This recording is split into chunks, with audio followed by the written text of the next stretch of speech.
Poof. Hello, hello, hello. Hey, what's up, everyone? Welcome, welcome, welcome. How are we feeling today? I was in the mood for more Ninja Gaiden. I know I said Virtua Fighter, but honestly, I'm keeping Virtua Fighter for Friday because I'm assuming that's, a little more chance people have time to join lobbies. Are there lobbies in Virtua Fighter? Probably. Whatever. Friday, finding games feels better. Also, I was way more in the mood for Ninja Gaiden. What's up, Rio? Still feel like shit after some random dude attacked me? What? Damn. Damn, the US is dangerous. Getting randomly attacked and shit. Damn. Damn.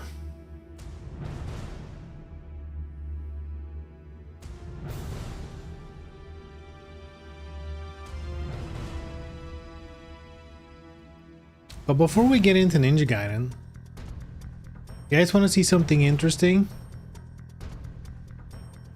Isn't this interesting? Koei Tecmo's financial report. Man, on this stream, we only do fun content. Like looking at financial reports. So, no, how did I get to this? I think someone posted like the sales numbers of franchises, which are in here somewhere. I think somewhere here they list like, see if I can recognize it.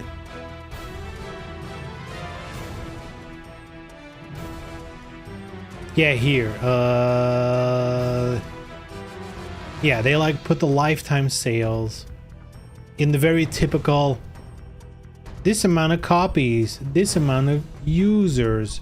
So, typical whatever. So this is how I got to this document. People were posting these numbers, being like Ninja Gaiden, 7.5 million, Neo 7. Like, I mean, I'm assuming this is somewhat correct because it's their own. This is Koei Tecmo's financial report. So it would be kind of wild if they would lie about those numbers. But that means that over the lifetime, franchise-wise, Neo has already sold as much as Ninja Gaiden. I mean, I guess Ninja Gaiden is only including 3, which wasn't exactly a hot game, is only 3 games. Multiple versions of it, but you have Neo 1, 2, Neo 1 remastered, Neo 2 remastered. So I guess maybe, still, this feels like good numbers for Neo. I also love how they put Atelier and then like Ryza separately, because I'm assuming this is like disproportionately a lot compared to the rest. I mean, considering the amount of games there are, right? Considering the amount of games there are, 2 million of them being like of the 3 Ryza games, I believe, at this point.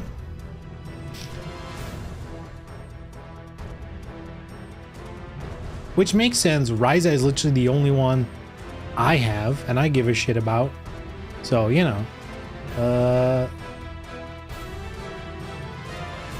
But anyway, this is how I got to the document and I started reading it a little bit. And there's some fun stuff in there, like, for example, the establishment of a new AAA studio to consistently launch major titles in the future. So, next to the entertainment business division, the ones they have, including our boys at Team Ninja, there's a new studio who is gonna solely focus on major titles. Not even bother with anything below. Team Ninja, they do it all, baby. They do major titles, minor titles, I guess, and online mobile. They do it all. Platinum Games, that's a collaboration, right? Platinum Games is not owned by Koei Tecmo. These are all the developer studios that I believe are wholly owned by Koei Tecmo, and they're creating a new one, which has already started a project, transcends the framework of the brand system. Who knows what that means? But all we know is, I guess they created a new internal studio with the express purpose of creating major AAA titles. So I guess basically like flagship titles, which is interesting to me, right? Because I didn't hear about this at all.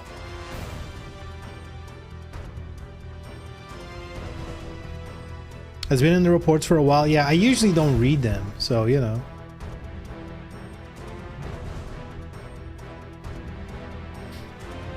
But another interesting thing I saw was this little graph table thing here. So the challenges: expansion of the development system, hiring new people, establishment of new studio, and then this one: improve quality to AAA level, improvement of graphical technology of the Katana engine, fine, utilization of other general purpose engine used in the development of titles would be released this fiscal year. Continuation plan for the following fiscal year and beyond, to be used in conjunction with their own Katana engine. Decisions made on a title by title basis. So basically what that means is Unreal Engine, right? That's what this means. Unreal Engine. We're already seeing it with, you know, this right here is an Unreal Engine game, right? So where my brain goes, and this is probably copium. This is probably copium. But every modern fighting game, almost all of them, are in Unreal Engine. Right? Think about it. Think about it. They're almost all in Unreal Engine. And if we know one thing about Japanese game development studios, is that they're usually apprehensive to stuff unless other Japanese devs start doing it. Look at things like Rollback, right? So much resistance until one of them does it and has success, and then boom, they all start doing it. If everyone's changing to Unreal Engine for fighting games, maybe, just maybe, this means they're doing DOA. Oh, copium, let's go. We got something to cling on to. Let's fucking go. We need straws to grasp at. This is a straw, ladies and gentlemen. Grasp. Start grasping. Unreal Engine, please, no. Katana engine better than Unreal Engine. I don't know. Here's the thing. I understand Unreal Engine has a lot of hate right now, but that's because you're focusing on all the games with issues in Unreal Engine. But all the games without issues, nobody talks about, because there's no issues, right? So you have a skewed image of that engine, right? There's plenty of games in that engine that have no issues at all.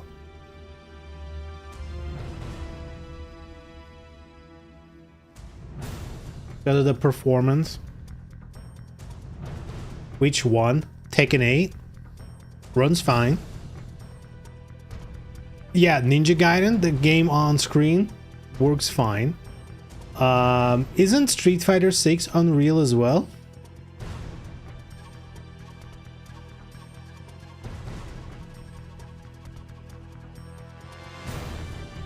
That's RE. Oh, yeah, that's right. Yeah, they have their own thing. That's right. Guilty Gear Strive, that's Unreal Engine as well. Works fine as well. I mean, there's plenty. There's plenty. In fact, there's so many games on Unreal Engine. I think that's kind of probably the real issue, is that there's Unreal Engine is pretty overrepresented, which, you know, also means there's an overrepresentation of things that run bad, right? Why take him forced to use upscaling? I don't understand what you mean. Tekken Force?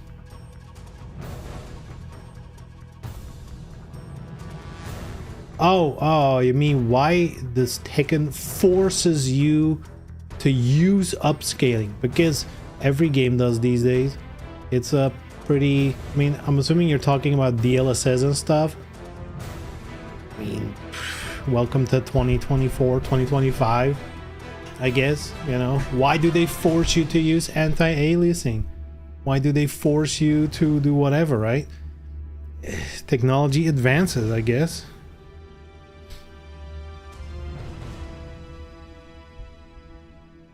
Stellar Blade. Is Stellar Blade Unreal Engine? I don't even know. See, this is the thing. Honestly, realistically, you shouldn't give a shit. Right? That's the thing. It's an engine. You know, most people already have a skewed image. Like, engine doesn't create graphics or whatever. Games can look all kinds of different on the same engine to begin with. But the reality is, if a dev uses the tool properly, you're not gonna notice.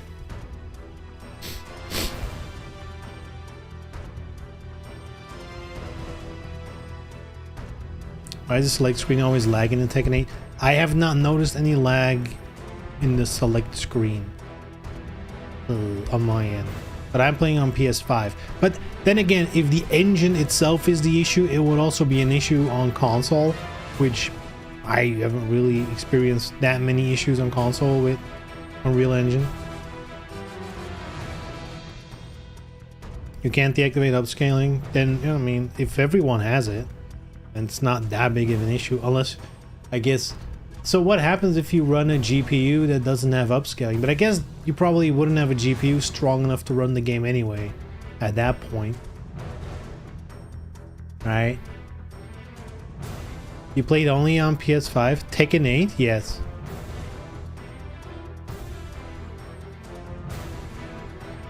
But that doesn't matter, because if what you're saying is Unreal Engine runs bad only on PC, sounds like a hardware issue on your side, right? FSR works on every GPU? Technically, no. I mean, sure, but I just assumed it was about DLSS, because if we're talking about FSR, then you really don't have anything to complain about. I'm assuming the complaint was you're forced to use DLSS, so the game doesn't work with certain GPUs. If it's FSR and it works on all GPUs, where does the issue begin then? I'm not really sure what the issue is then. Anyway, here's the thing. Even if you hate the engine, it doesn't really matter. What matters is this is a 0.1% chance there's a DOA in development on Unreal Engine. That's what that means. If we grasp at the most strawest of straws, then this could be interpreted as, well, other companies are using Unreal Engine for fighting games, and now we are focusing on using these engines for a fighting game. Let's fucking go. I wouldn't even be mad if a new DOA would be in Unreal Engine. I'll take it. I'll take it in DOA.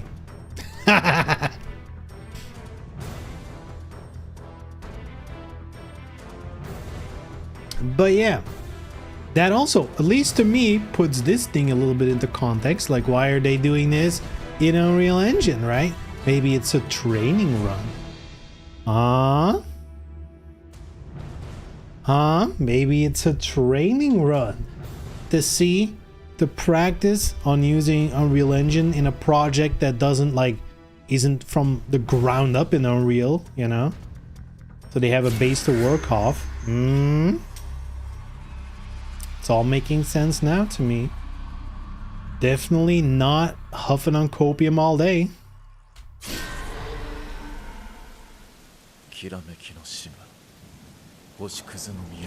Kind of hope they go back to stylized visuals, since realistic it's probably going to be a shit show given the Ninja Gaiden complaints we've seen. Um, yeah, yeah. I could go either way, but realistic ages faster. That's just any engine, any game, anything, whatever. A more stylized approach always ages better. But also, you know, it gives you a uniqueness that generic realism usually doesn't give you. But there's probably a middle road. I would say Tekken 8, you know, given Tekken's look, I feel like it strikes a good balance between having like realistic texture work, but still having like a clear defined style. Like you can pick out those characters anywhere in Tekken 8, regardless of the realistic textures and stuff. They're still like very obviously those characters in that world still make sense.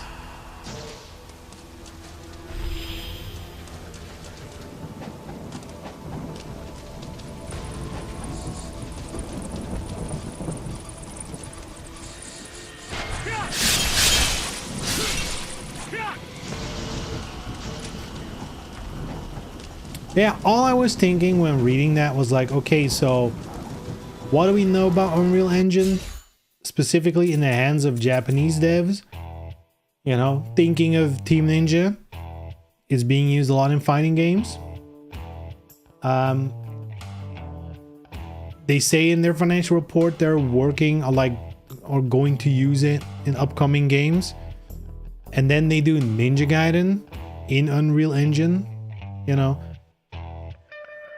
You know, to me it adds up, you know. It's this is a game to get some training in. And the next Unreal Engine game from Team Ninja, DOA, baby.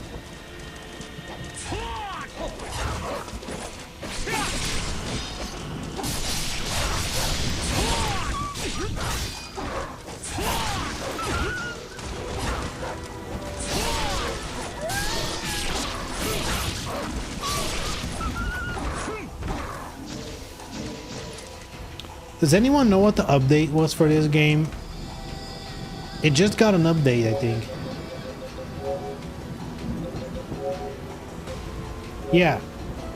It just got an update, and I don't know what it is.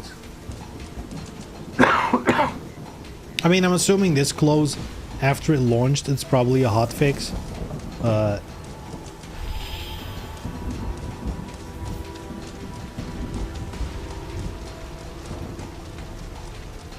Bonk.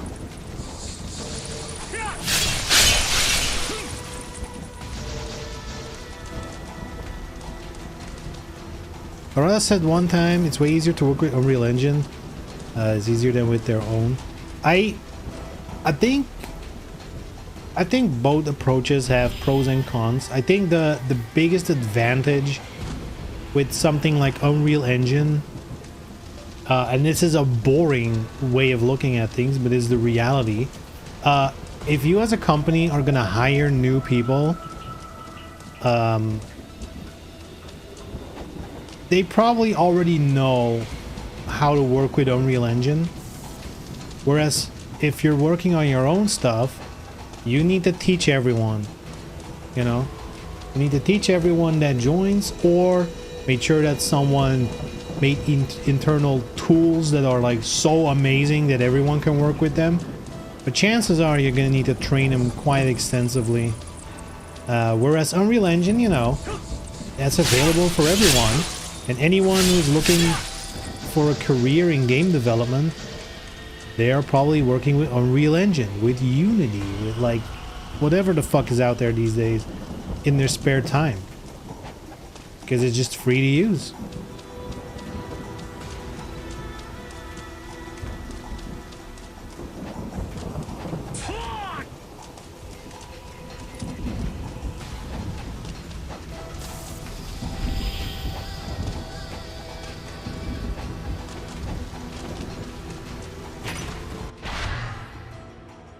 Vigorian flail. Cool. The MS Store version got DLSS, and apparently there was a rare case where the game didn't progress after a boss, and that's fixed here. Okay, cool. They did announce a content and balance update in February. Ooh. I really hope... It's probably a little bit outside of the scope of this project. I do hope they patch in a toggle to switch to the original Ninja Gaiden 2 balance. You know, more enemies, stuff like that. Because I have been seeing a little bit of toxicity surrounding that. I think some people who saw this project and saw it named Black and not Sigma, I guess bought this game assuming it was the original Ninja Gaiden 2, but like the ultimate version of it. And I guess some of them are really disappointed that is the Sigma version.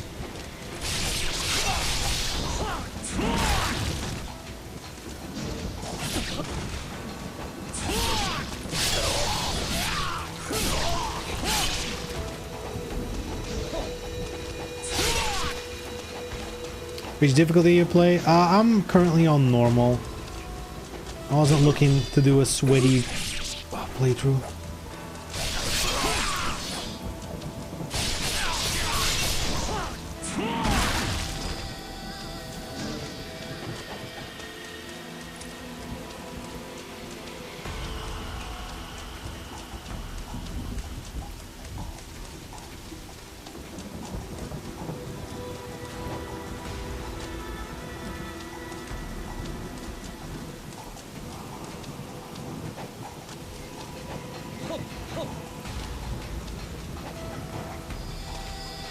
Sigma nuts.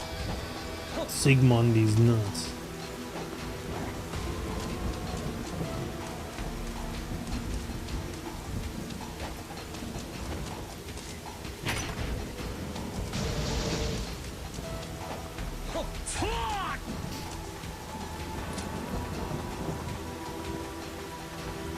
I also thought it was Ninja Gaiden 2 Classic with better graphics. Yeah, but you know, that's their own fault. That's called bad branding. The fact that they call it Ninja Gaiden 2 Black, the only reference point we as players have with the black naming is from the original, which was before Sigma. So it kind of implies that, which, you know.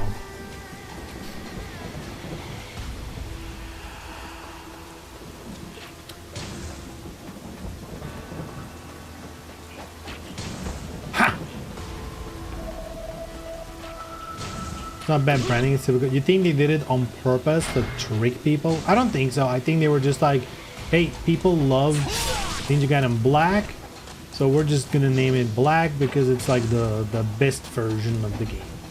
Whatever.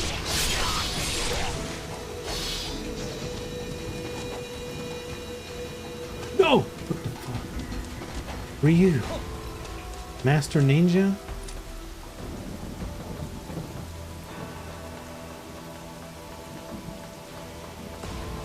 Mix from the original Sigma, but more from Sigma. From what I understand, it's just Sigma, and they removed some stuff, like some of the optional stuff from Sigma, like the boss battles.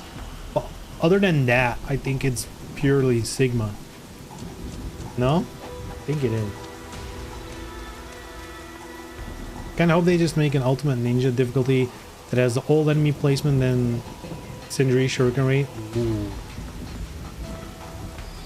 I do hope they put some love into this. I think it would be, even if it wouldn't be financially smart to do so, I think as an investment in player trust, because that is a thing as a company you do need to think about a little bit, or that you should as a company think about.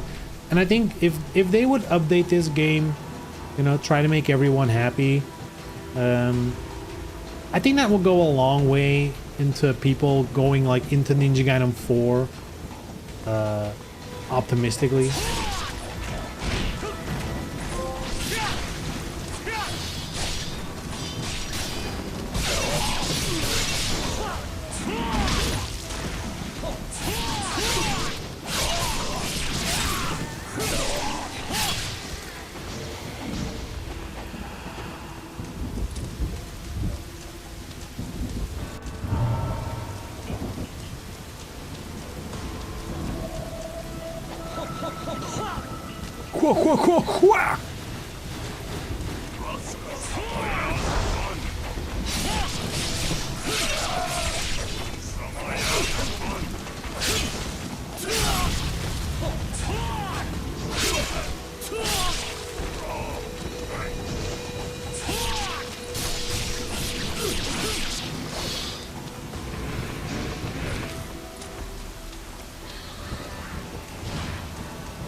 Oh.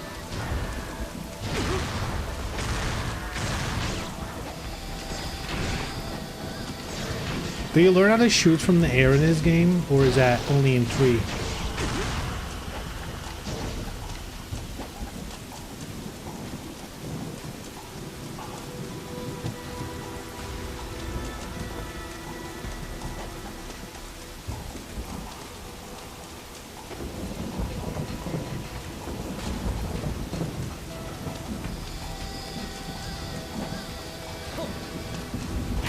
R2 in the air doesn't work. Oh, okay, I meant to aim. Excuse me. I meant aiming. But yeah, I guess you can shoot in the air. You just can't aim. Ow.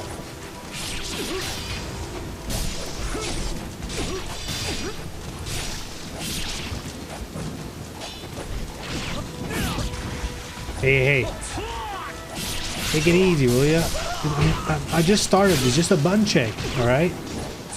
Take it easy, please.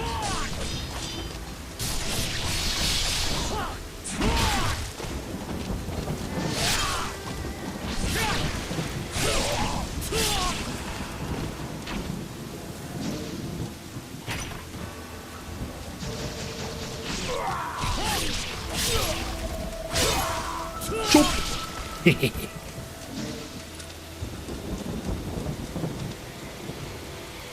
Ready for Mommy G in Unreal Engine? God. Dude, Mommy G? What about Rachel? Sheesh! If Ninja Gaiden 2 girls, I think Rachel wins. Rachel, she can get it. I mean, they can all get it, but I'm a Rachel fanboy. Hey,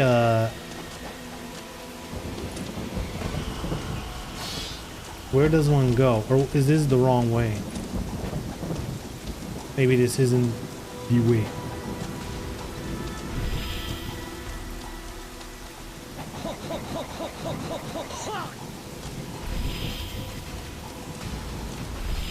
Huh? Oh my god. That's where I came from.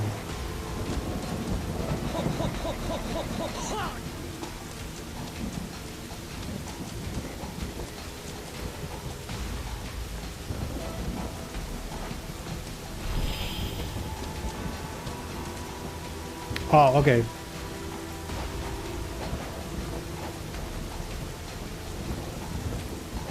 What is he doing?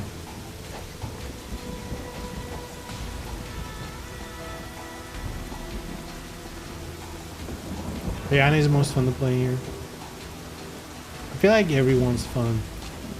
I wish the movesets were a little bigger for the girls, for all of them. But I always loved the change of pace.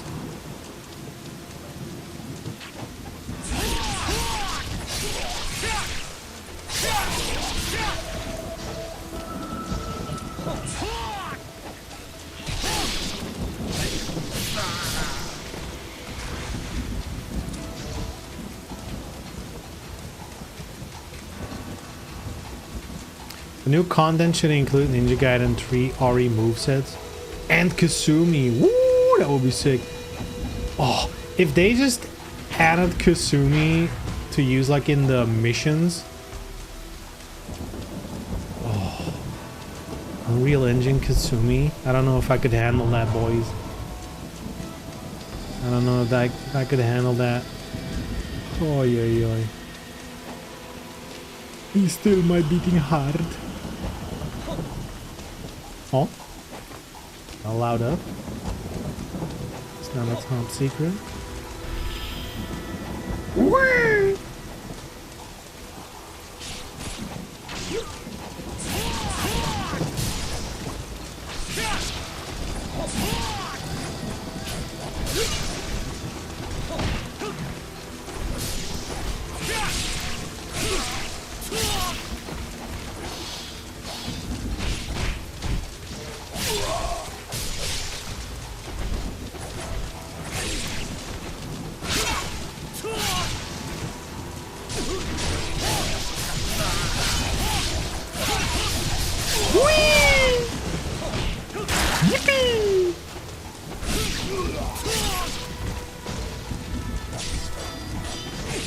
You played Ninja Gaiden before? Sure. I wouldn't say I'm a pro at it, but I played all the previous games.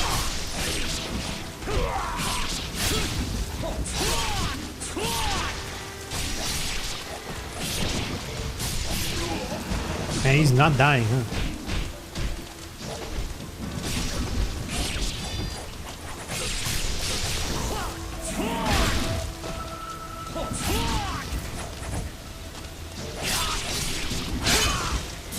Chop. Pretty sure they are just missing the two Rachel hairstyles and the missing color swap costumes. Like compared to what? Missing compared to what? Like just all the available content in Ninja Gaiden in general?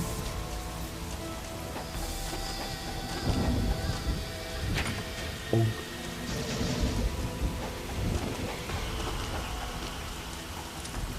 Oh shit! DOA tech. Oh. Let's pay a visit to Lisa.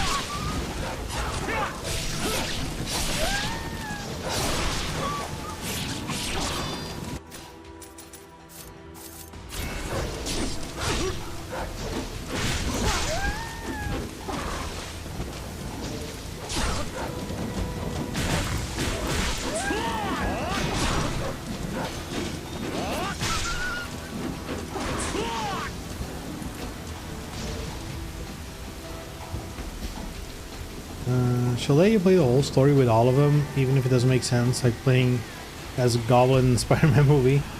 Just, I mean, if you've beaten the game once, they should allow you to play every chapter with any character. Weren't you able to do that in the past if you played chapter select? Or was it only in the missions, in like the co-op missions? I don't remember. There's been so many versions of these games. Who can keep track at this point?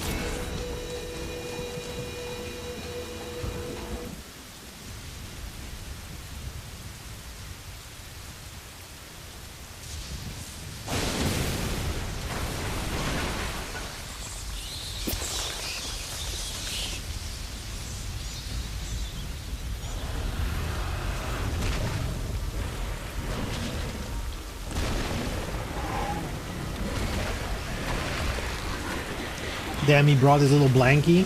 Oh, that's not a blankie. Whoopsie. That's not a blankie.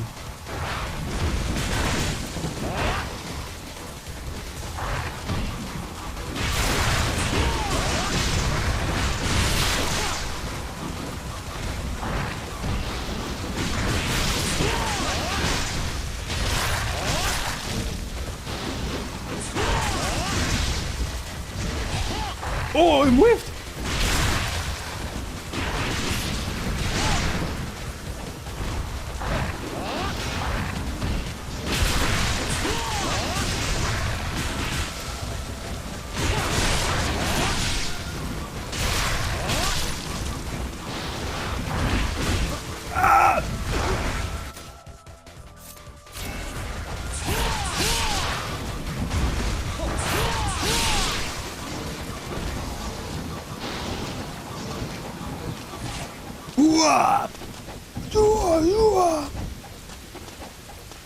Examine.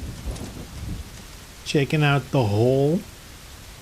The path leads underground. I guess we're going underground then.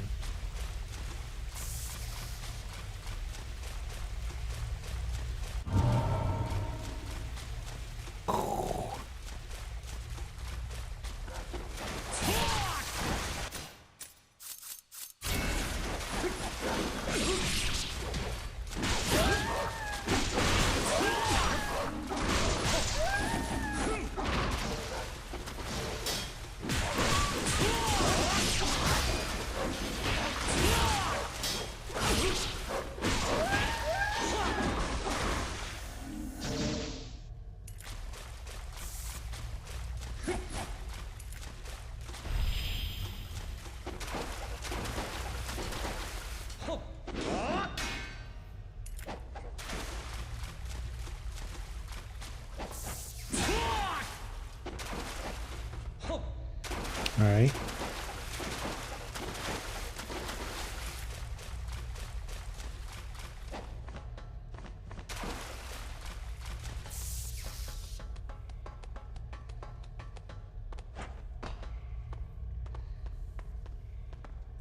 I understand why they went for Ninja Gaiden 2. I would love a new version of 3. I would love a new version of 3. Just for the Kasumi missions.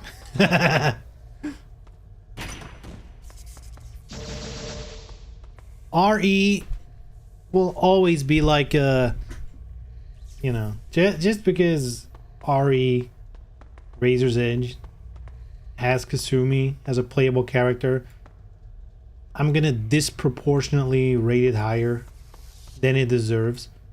Which is your favorite Ninja Gaiden?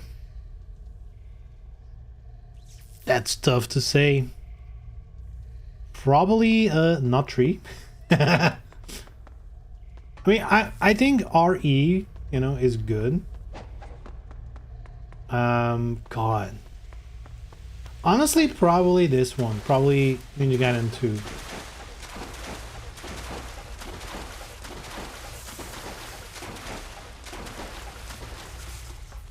Though I guess I'll be able to say once I finish this one. I don't know. Again, it's been a while since I honestly should play them back to back, all of them, if I want to decide which one is the best. But I remember Ninja Gaiden 1 having some annoying bits that I can't remember as much about this game.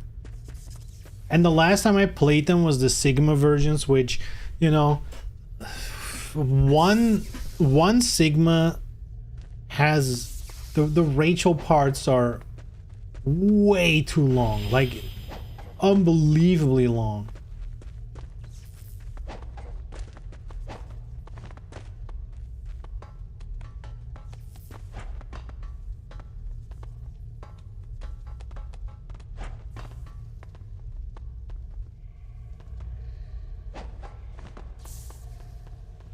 Is there anything here? Why does he not run on the wall?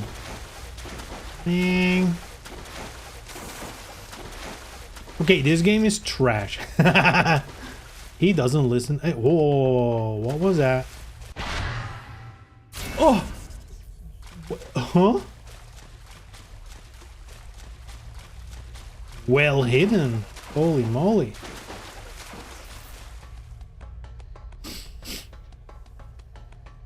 I wanted to play Ninja Gaiden 2, but looks like my 360 disc laser gave up. Guess you're gonna have to buy a Series X. If it even works.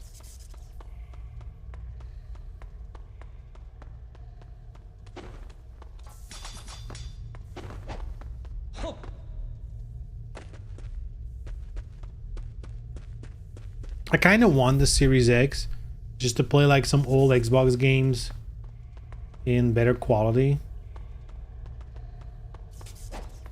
If only I could get like one for free.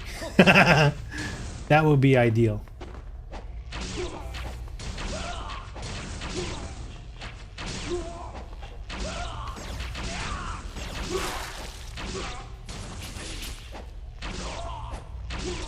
Do they not die? What the fuck? How shitty is this bow?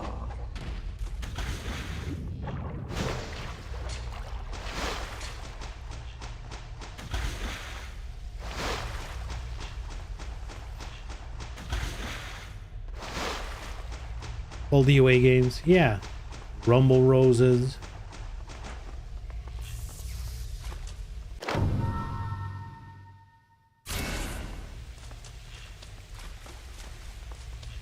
Even what's it called?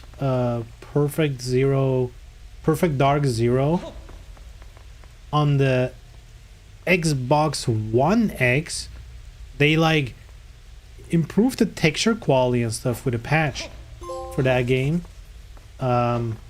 which is obviously also available on the Series X, but for whatever reason is not available on the Series S, even though that one could also easily run those enhancements, because those are X enhancements, not S enhancements.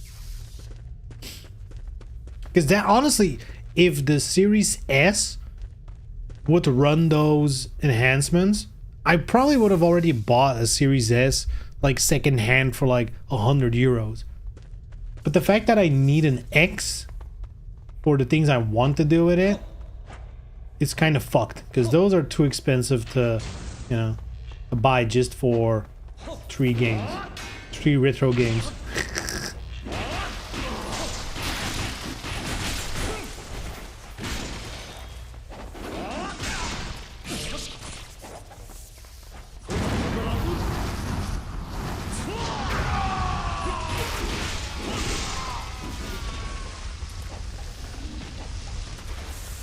Burn, baby, burn.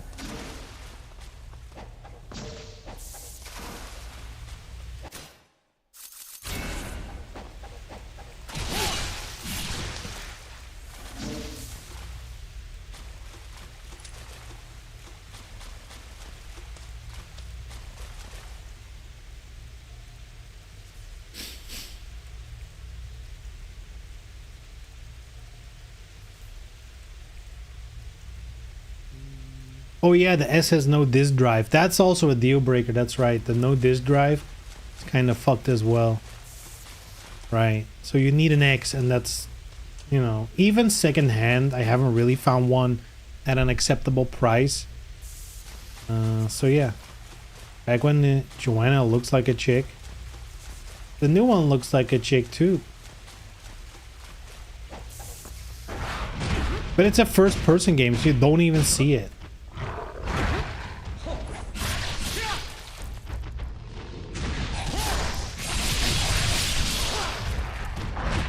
How?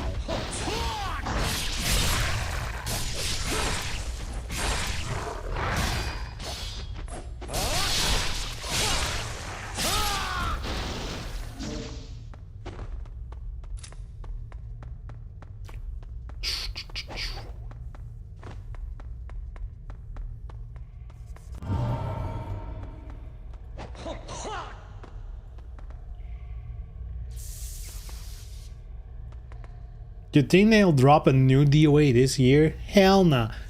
I think the chance that there is a new DOA in general is already very low, let alone shadow dropping it. That would be crazy.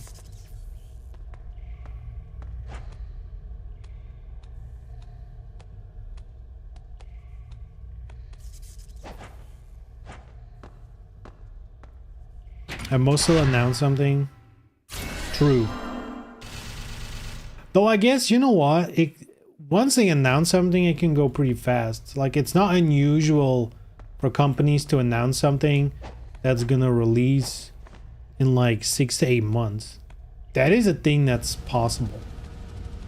I actually don't know if like Team Ninja and Koei Tecmo in general, if they're like, you know, if there's like a logic to their announcements. Are they always early, always late? I don't know. DOA 6 was fast too. If you think about it, that was announced like May, June-ish, and then the next year, February, it released.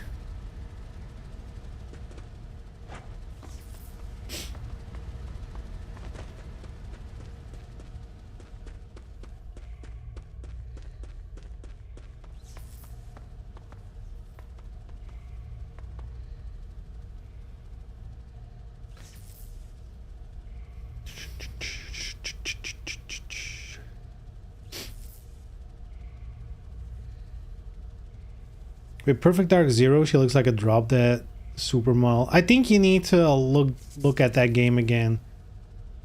She like Perfect Dark Zero hasn't exactly aged very well. What the fuck? There's a wall there, Ryu. Super Ninja.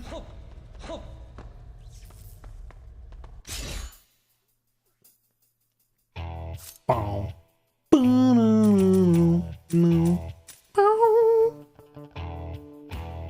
Flail, do we give a shit? I'm not very partial to the flail, nor definitely not the talons. I think this is a trash weapon, and if they would have deleted this from the game would actually be better. Talons is the dumbest fucking weapon ever in Ninja Gaiden. Ever. How do we have this and not the wooden tree? Come on, man. Where's my tree? Where's my fucking tree? That's what I need. My fucking huge tree branch. I think they'll have something in the works. But maybe they'll outsource this as well and we'll get Arxis DOA. That would be interesting to say the least. I would kind of hope that's something they're doing internally. And the fact, see, here's my copium/hopium on that stuff, is the fact that this project, the Ninja Gaiden 2 Black, seemingly is an internal Team Ninja project, you know, not outsourced or anything, and made in Unreal Engine, furthers that idea of like, what if this game is a bit of a practice run in Unreal Engine because they, the internal team, want to use it for something else. It's not? Oh, really? Who made it then? I haven't seen anything like in the startup screens of like of external studios. Well, of course, they know Beijing and Vietnam. Oh, so like not a studio, but just like a bunch of small. Oh, that's unfortunate. You killed the Hopium. DOA is dead, will never exist, and the only thing we're gonna see in Unreal Engine is a new DOA Extreme. Man, it was fun while it lasted, boys. Thanks, Rev. Thanks a lot. We could have had fun today, but you just had to go and spill reality on us. Why would you do such a thing?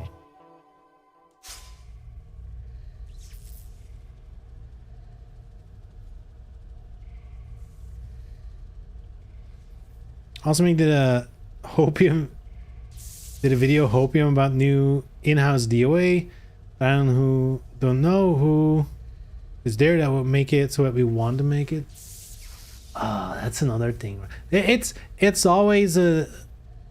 I always find that hard to say. It's like, oh, but there's no like big name dude, so why would we even want something from their studio? But at the same time, all of the big names or whatever, they have to start somewhere. Maybe there is someone at Team Ninja now who has the chops. We just don't know it yet.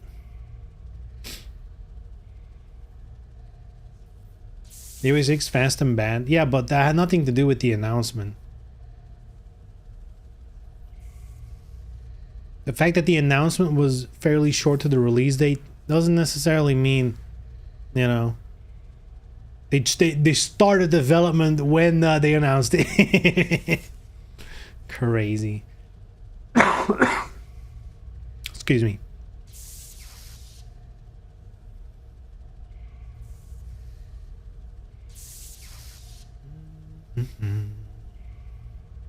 She looks hotter in Zero than what they showed recently. That's my opinion. Yeah, and look, it's a first-person game. Thank God you won't have to look at her ever. Right? And who knows, that game is so far out, the Perfect Dark thing. They might still change her, right? They might still enhance her.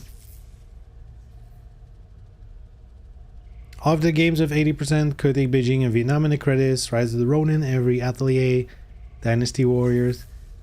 Huh.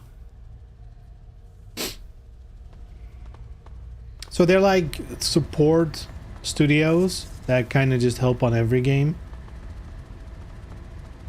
So now what's the deal? So did those support studios do this whole game, or did they also just support? Now we're getting a little lost in the weeds.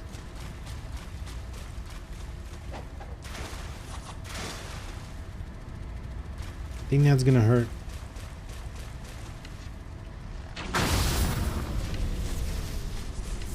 Not anymore.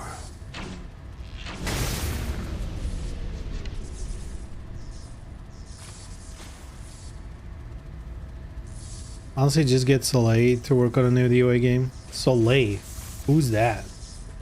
The name, it rings so familiar, but I can't place it right now. Soleil.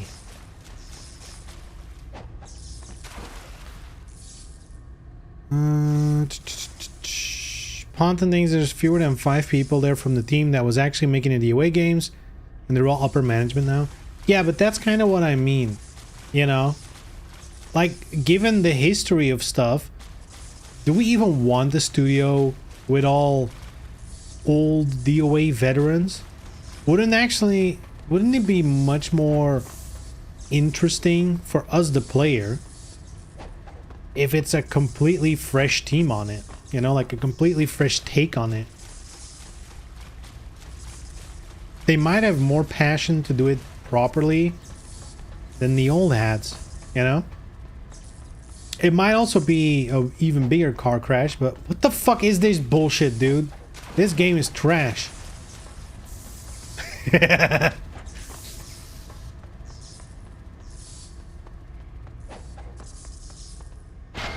That's how you get supers and breakhold. No, those were the old guys. They wanted it. Because they get complacent. They're like, oh man, just do the shit that everyone else does. Good shit. Game's done. Everyone's gonna like it. Now let's sell hairstyles piece by piece.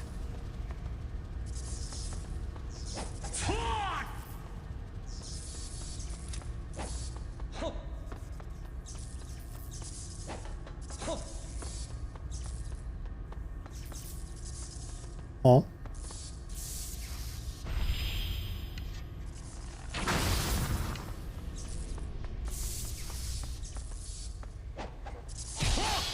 Oh.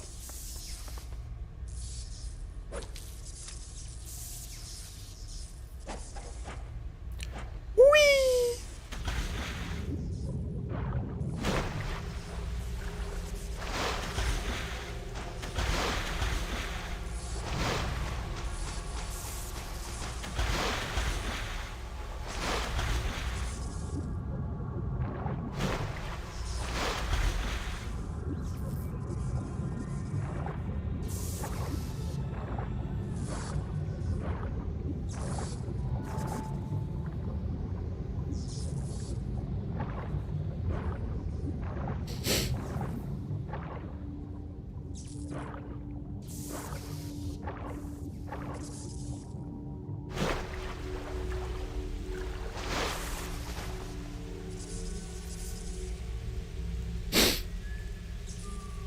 Harada said Itagaki tried to do what Tekken wasn't doing. DOA 6 is blatantly Tekken chasing. I mean, sure, but also, I think it's less Tekken chasing and chasing whatever Tekken was chasing, because Tekken with supers wasn't exactly the pinnacle of originality either, right?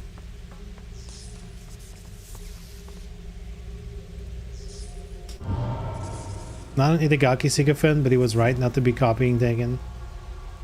I mean, sure. I do have to say though that that thread that Harada posted about the history with Itagaki, very interesting.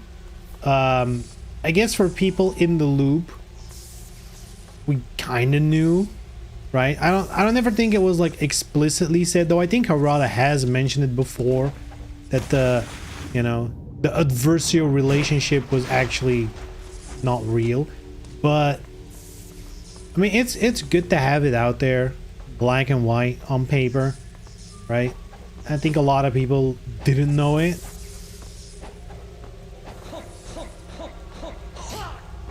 But at the same time, I feel like I kind of brought out some of the worst people. You know, like the true Itagaki cult came out again.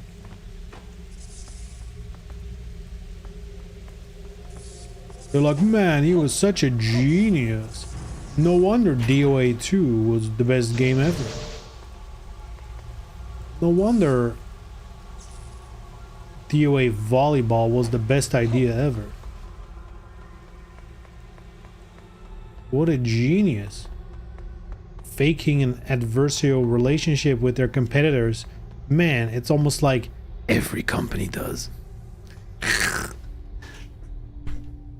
I mean, sure, he was doing it way more explicit. But I think a lot of companies are like, oh, competitors, woo woo woo, and then behind the scenes they're all friends. Kind of like politics, you know.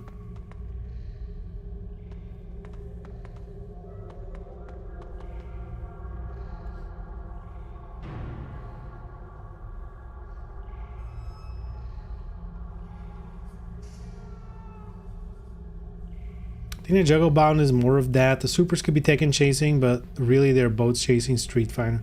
I think all of these fighting games, they're just chasing something that works, right? And if you see something like Tekken succeed with something, you might think, hey, that works, we can just do that as well. Because it works. Why take a risk, you know? Already a niche thing to begin with. Look, I'm not saying it's good, right? That's like the issue with sequels as well. Why do something original when a sequel is guaranteed to have some sort of sales?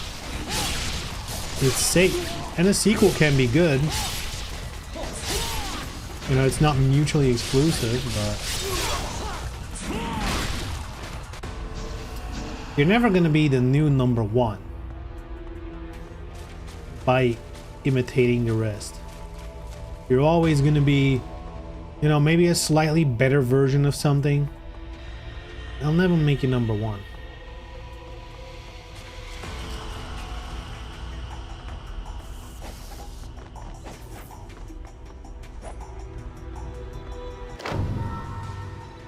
Technique of the invisible path.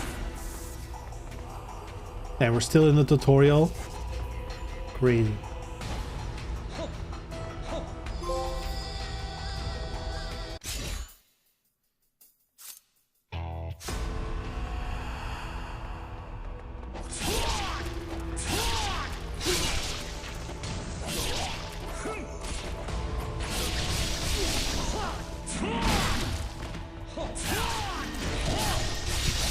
Whoops, I didn't want to do that, but whatever.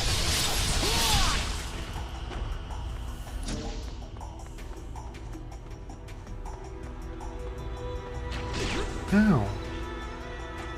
Son of a bitch.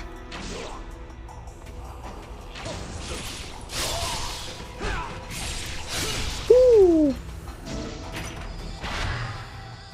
Life of the gods! Gods!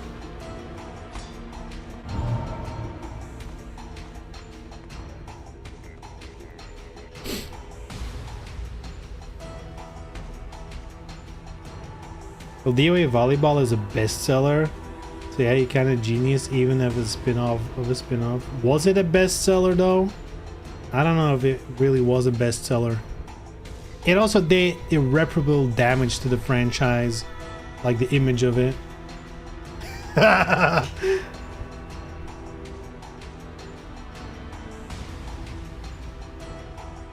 Certainly easier to copy that shit, but DOA already had different things they could do and excel at that everyone loved. Yes, but that would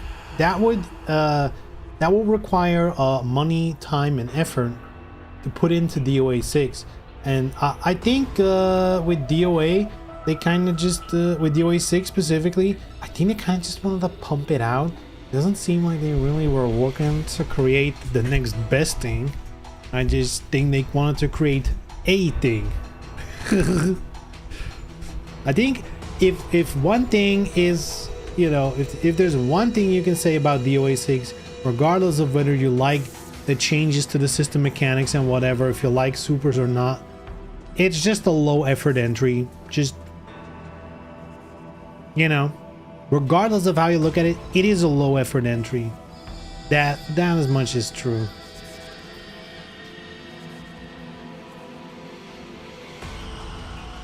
She Kicks High predates DOA Volleyfall. Oh, yeah, dude, those commercials, whoa, they were rough. If you look back at them now, especially if you're an adult, that's the kind of shit now where you're like, maybe I am embarrassed to be a fan. Like, those are the worst. But isn't that like a story of the ages where the games were never like that? Right? Like, the games have sexiness enough, let's put it that way, but it's never been like that. Whereas the commercials are.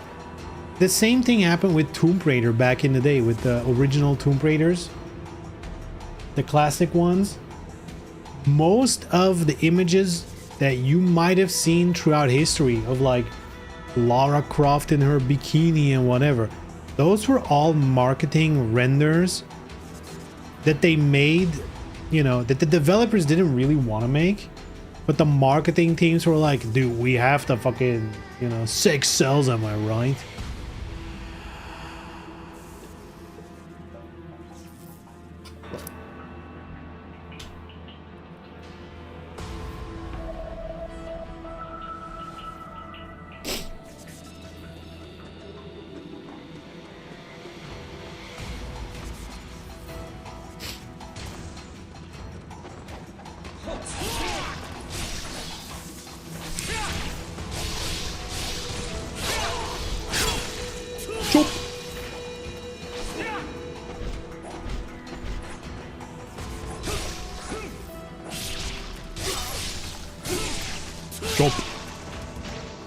Lost your hand? Bring it, bitch boy.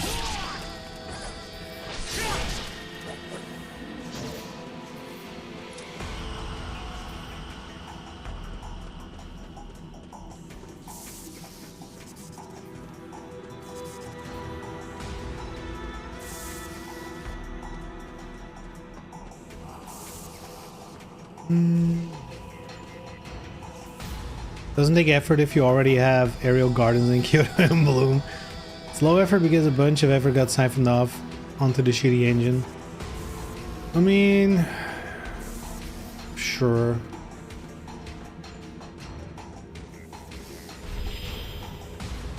If they not worked on the engine and not introduced new mechanics, there wouldn't have been a point in DOA 6. How do you sell that? I mean, I think that's the point. I think a lot of the people who complain about DOA 6 in terms of why these new mechanics, why did we even need the engine, those people kind of just want DOA 5 again. They never really wanted a new DOA. They just want the same old, same old. They want a DOA 5 ultimate round. Ultimate final round. DOA 6 Revo. The DOA 5 Revo. I was thinking, what's after final and ultimate? Sega has shown the way. It's Revo. DOA 5 Revo. That's what we need, right? DOA 2 also had the beginning renders that weren't in the game. in the malls with even bigger boobs. Weren't those renders in the gallery mode if you completed survival mode with everyone? I remember, maybe that's only a Europe thing. I distinctly remember doing that in DOA 2.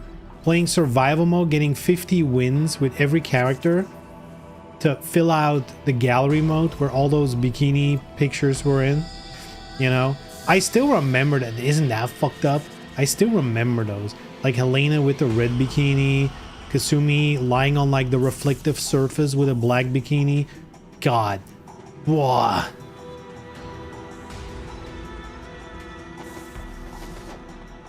Born Gooner. Born Gooner.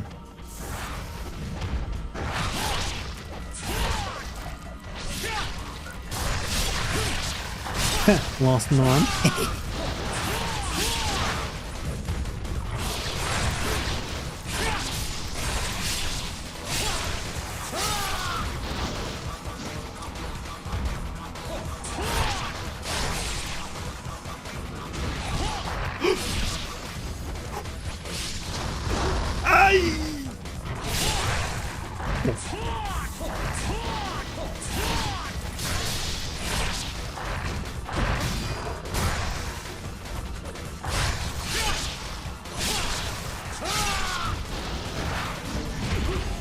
I dodged though, you motherfucker.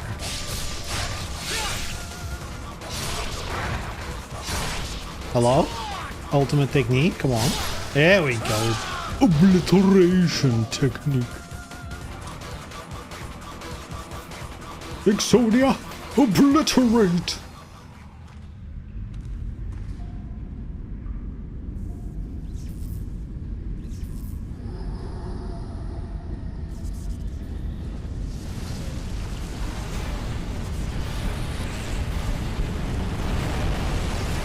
Choo choo, motherfucker. Choo choo. How do you beat this one again?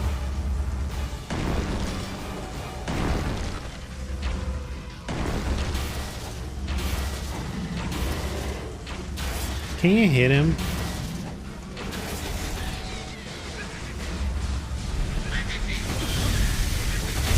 Ow! Ow! Ow! Ow!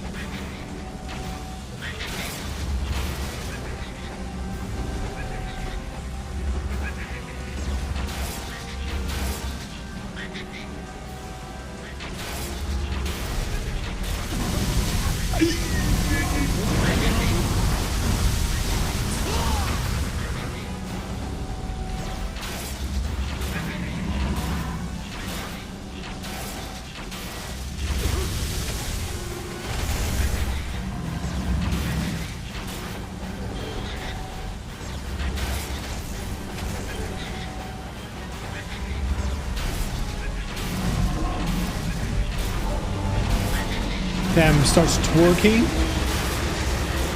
Oh!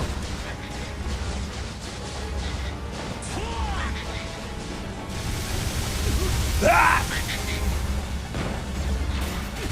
Ah!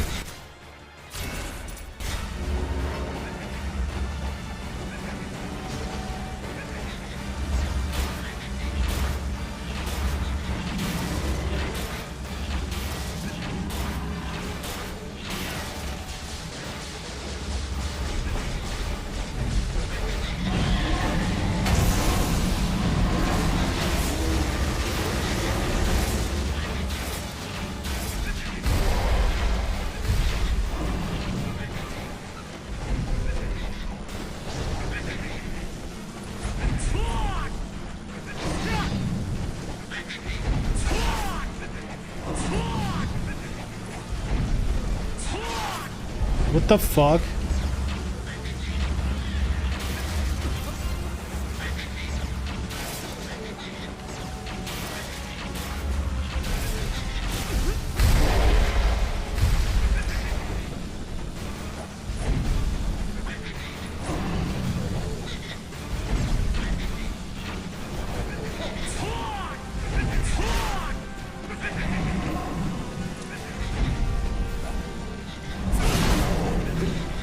square?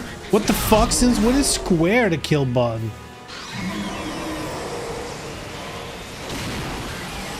I thought it was triangle to finish someone off.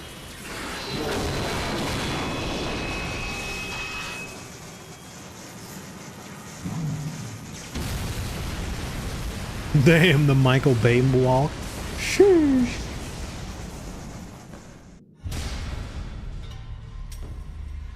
Thunderclap of catastrophe.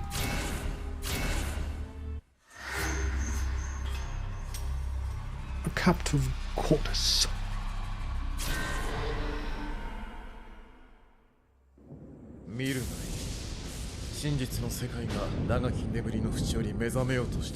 Porpor?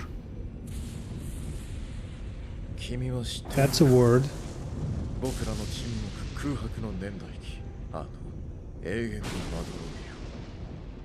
Alex.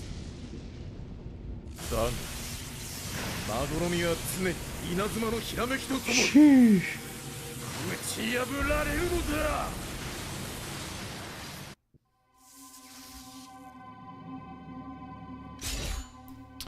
All right. Looks like it's break time. Let me catch up a little bit here.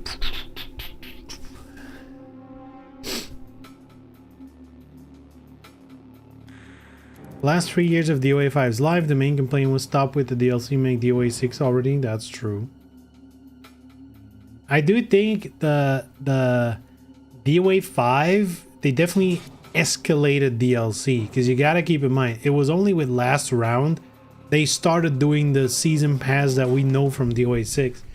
Before that, Ultimate had quite a bit of DLC as well, but they never did season passes. It was just costume packs. Last round they went into overdrive for sure, but they did also some of the coolest ones. The collab ones were very cool. So I don't know. But yeah, when they did like season pass 7 or some shit, that was like, well, maybe we should do DOA 6, huh? Maybe we should do 6. They had a lot of season passes for 5. Holy moly. New stages, new moves, new characters, all you need to sell a new fighter. I disagree. I don't think that's everything. I think unironically, you need graphics. Literally everything we've seen currently on how to market a fighting game is show off graphics. Tekken 8 did it with the fucking Rain Kazuya versus Jin fight. Now Virtua Fighter 6 is doing the exact same thing. Just show something that looks graphically phenomenal, and everyone's like, whoa, whoa, whoa, this looks insane. And it's like, clearly that's what you need for a new fighting game, especially a 3D fighting game. Same way, if there's a DOA 7 or a DOA reboot or whatever it's gonna be called, all they need to do is make a trailer, a stage in the dark, in the rain, you know, like definitely up those graphics. That's how you do it. Just make lighting conditions that are very easy to make look very good, which is usually rain and a lot of reflective lights.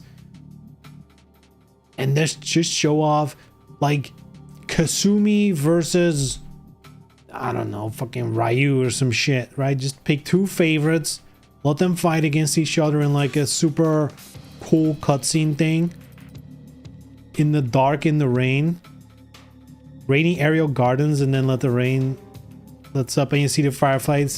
Exactly, dude. This is how you reveal a DOA. 2 characters, ridiculously good graphics. Obviously you make the best lighting conditions possible to make it pop even more, and then do a sick ass stage transition, like a sick fucking stage transition, because that is iconic to DOA. And of course, oh dude, do it the cool stage transition stuff, whatever, and then like title reveal, boom, DOA, blah blah blah, and then it, you know, the title screen goes away, and then you end with Hayabusa at the edge of like going down, throwing someone in an Izuna, and like do the Izuna down this, you know, like down the floor, and then end the trailer there. Oh, oh. That is a fucking trailer. And a naked woman for no reason. No. I feel like they shouldn't lead with that. Now, I'm not saying in that trailer show Kasumi as a nun, right? Don't do that either. Make her look cool, right? Make her look like Kasumi. But, you know, no Hanukkah tits flying over the screen for like an initial reveal trailer, right? If you're gonna do that. Yeah, do aerial gardens, rain, do like a stage transition, but then also switch the weather. Oh. Damn. Let's fucking go, dude.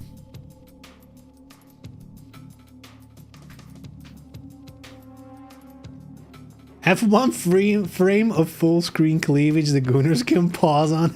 Just like literally one frame, like splice it in there so that people, like everyone who's posting that trailer, like IGN and whatever, they don't even know it's in there. Like, yeah, this trailer is in 120 frames per second. And then like one frame in there, it's like dastardly. What a dastardly plan. I love it. I like it.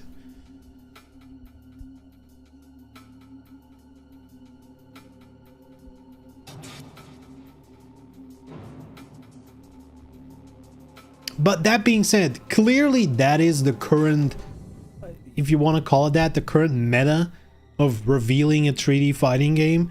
It seems to work. It worked for Tekken. People were super excited for that first Tekken trailer. Same with Virtua Fighter now. The reactions of some people like, this looks fucking insane. And if you like actually analyze that trailer, it's like, it's very good animation work, but you can definitely see the fighting game in it. It's just very impressive animation work and like well done graphics and stuff. But it's like, it's once you see the game in it, it's suddenly a lot less impressive. And again, it's a reveal trailer. You can tone it down. Again, look at Tekken 8. That stage in the real game looks nowhere near as good as in that trailer. It looks nowhere near as good.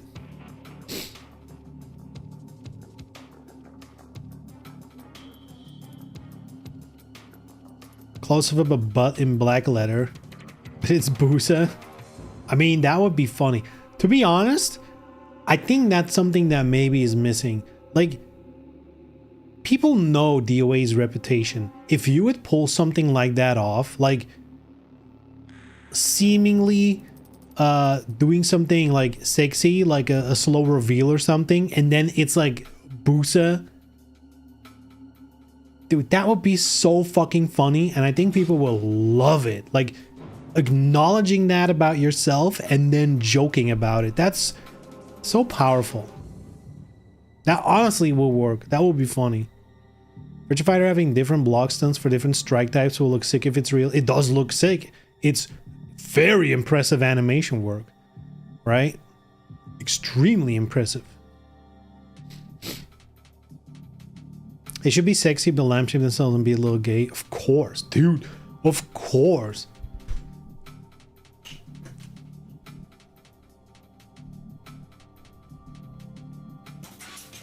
I think DOA's is at its best when it also has a funny side to it. Right? When it's not always serious. It needs to have like a good mix. I feel like, you know, once DOA gets too serious about itself, it kind of doesn't work, you know. You need Teletubby Zack, right? Anyway, give me 5. And I'll be right back for a little break.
Poof, I'm back.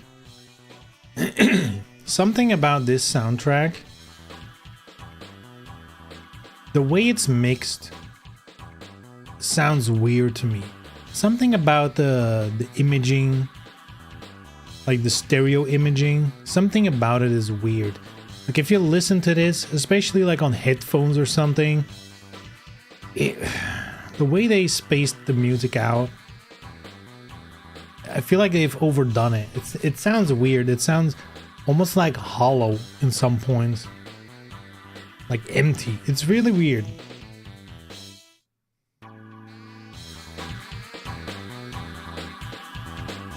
Like it's hard to explain, but once you hear it, like you can't put your finger on why it sounds weird at times. But I think that's what it is. It's like the stereo imaging of all the instruments is a bit weird.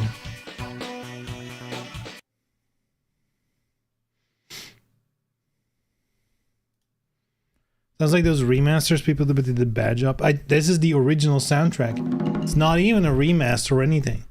It's the real deal. That's how it sounds in the game, I think. Actually, I should check that out. I'm pretty sure I have the ISO file, so I can just boot up an emulator and see if it has that weird sound, but I think it is. This is, I think, a game rip soundtrack, so, you know. Yeah, it always struck me as weird, that soundtrack. The second I put it on, I was like, why does this sound so weird?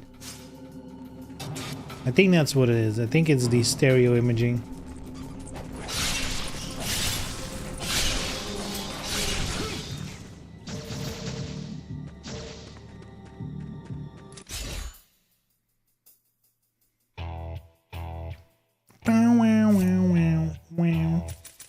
I'm saving up for 20k.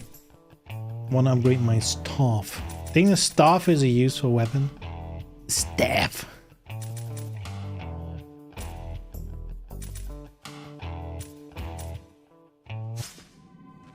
But I also want the dual swords.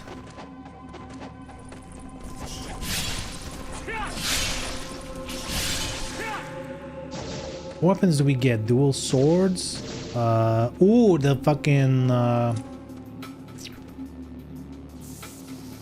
what's the name again? Kurasama? Whatever it's called, the sickle and chain.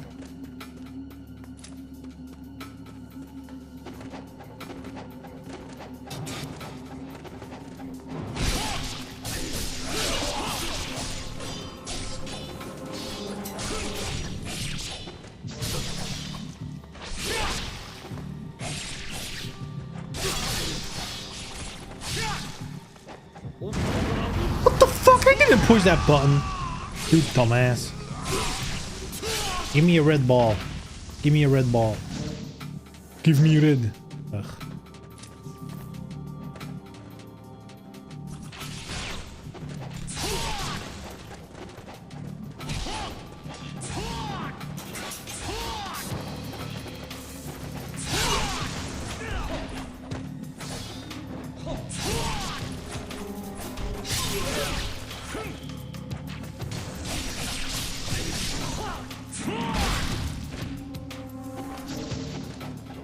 Kusarigama, fake fan. Who says I'm a fan?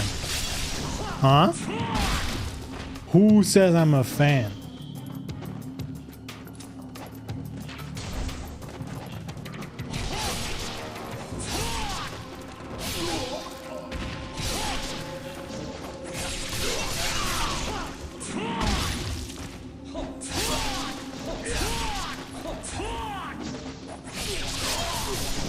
You think I would be a fan of a weapon that Hayabusa wields? Psh, hell no.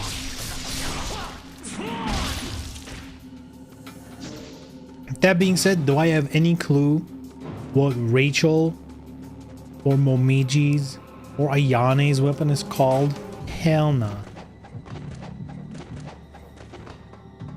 Demon Hammer or some shit, right?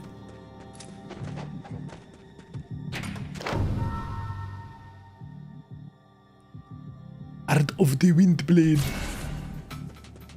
Change Nimpo. Nimpo. Wait. I actually got it actually filled up. Am I not using magic enough? Maybe I should use it more.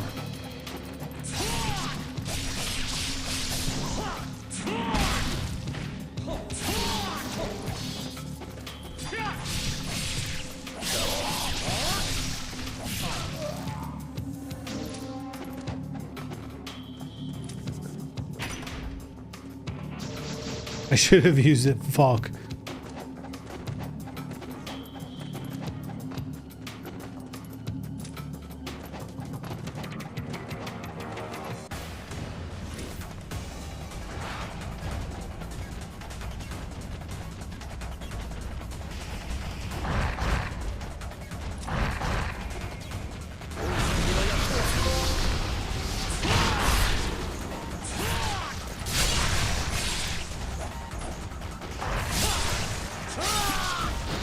What did that trophy just say? Ruthless vacuum? Ruthless Roomba.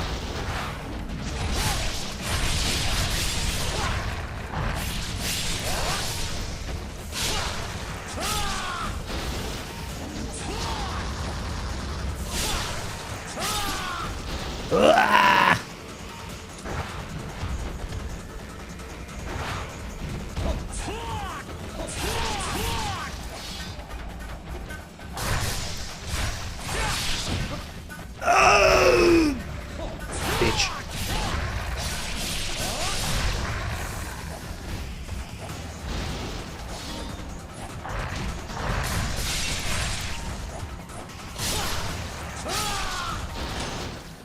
Ah!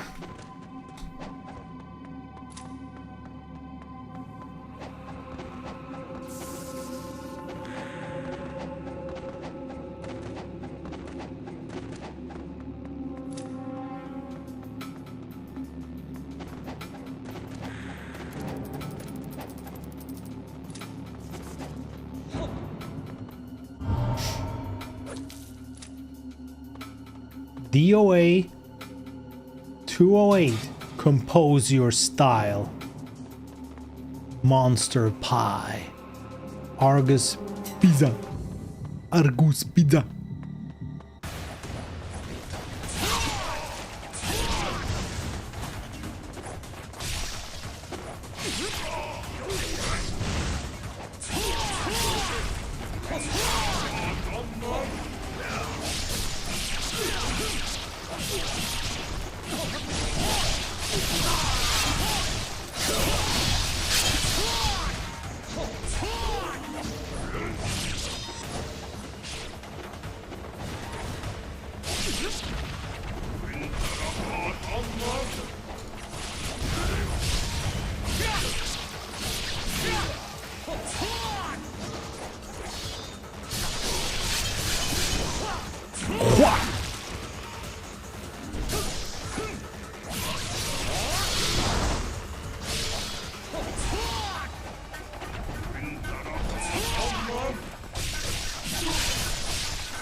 It's an herb. Spicy herb.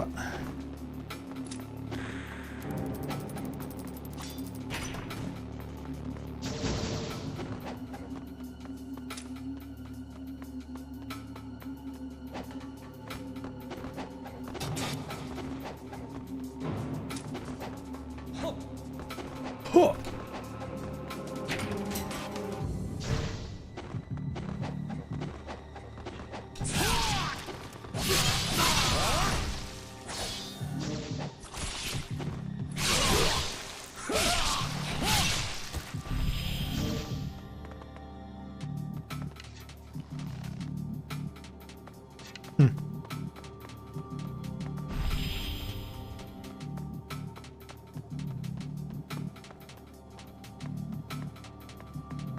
That's where I came from, all right?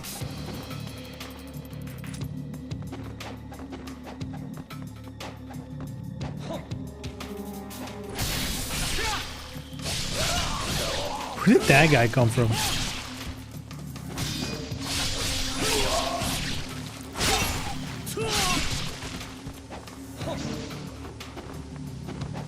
What a game, boys.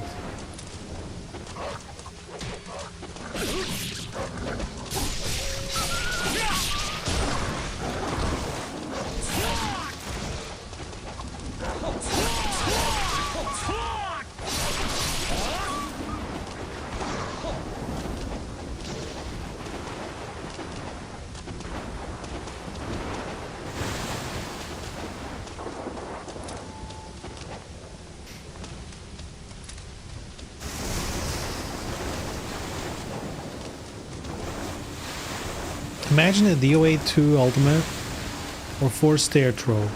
It's a staircase like that one with a 90-degree bend. Oh, oh, that would be sick. There's so many options. Thinking about that, right? If you were to actually sit down and be like, okay, new DOA, and it needs to be sick. God, I would put so much effort into stage transitions. That's such a... The thing about stage transitions, it kind of has the same function as a super. Whereas, you know, other than the gameplay that it is, you know, like the damage opportunity, I guess, mostly it's a spectator thing. And you need that as well. You need something where people look at it and be like, yo! I think stage transitions, like, to this day, anyone who's into fighting games, you can show them like Hayabusa Izuna dropping someone off a cliff, and the initial reaction is always gonna be like, yo, what the fuck? Like, there's no one like, ugh, is that it? Like, not everyone thinks that's cool as shit. And to me, that's always been like a selling point of DOA, where, like, to me, DOA always felt like the 3D fighting game, because it's the only 3D fighting game where your environment actually, like, actually matters. And, you know, by now it matters more in Tekken, for example, but still, in DOA, your positioning so much more important, so crucial.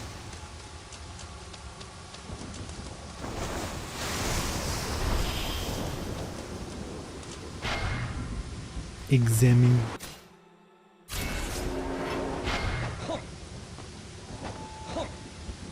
So yeah, I would double down on that. You know, that's one of the things that makes DOA unique. Should absolutely double down on that.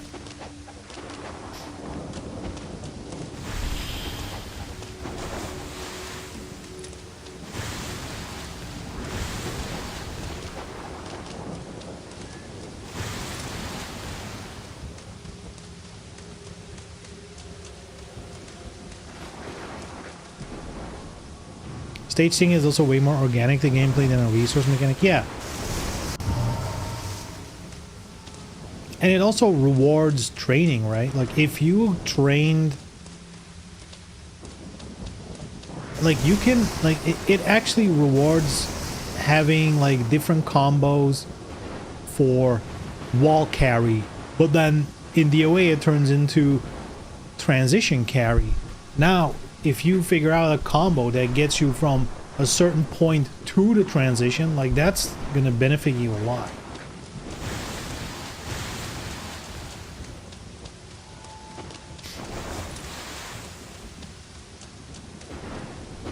There's also downsides to that kind of stuff, you know, like, oh, the stage is house and you are playing Hayabusa. Well, guess I'm fucked.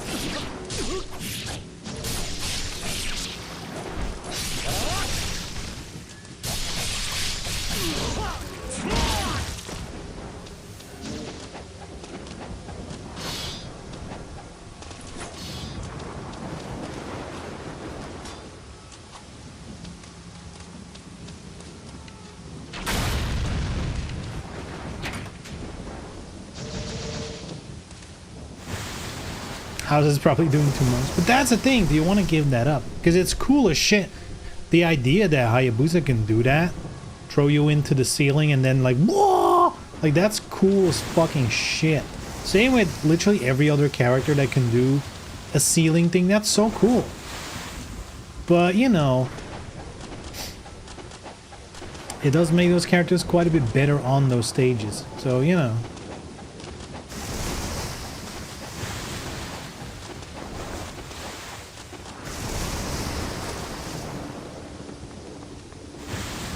I think you also want to say that push it a little bit. Or, here's the thing, right? If there's one thing you know, is that a perfectly balanced fighting game is probably boring. In fact, the reason that, oh, on this stage, these characters are maybe a little more pushed compared to others, but then maybe in another stage, other characters are pushed, that is interesting. That makes a game interesting. If anything, if you can make the balance so that in a stage like House, a character like Busa is a bit pushed, if you can make it that on other stages, he actually has a downside that other characters can capitalize on the stage, that actually would be the best outcome. The best, you know. The best way to balance that stuff. Now, how do you do that? I'm not a developer.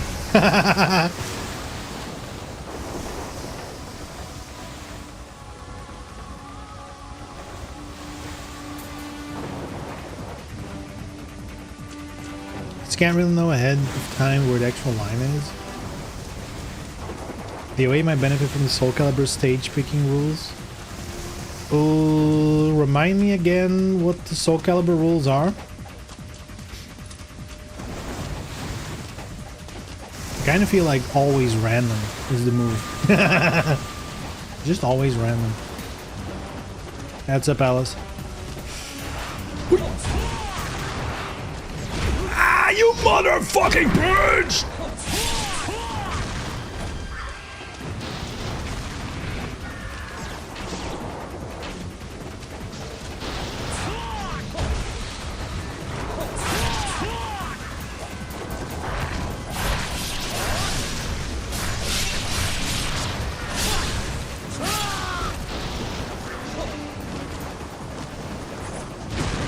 Now.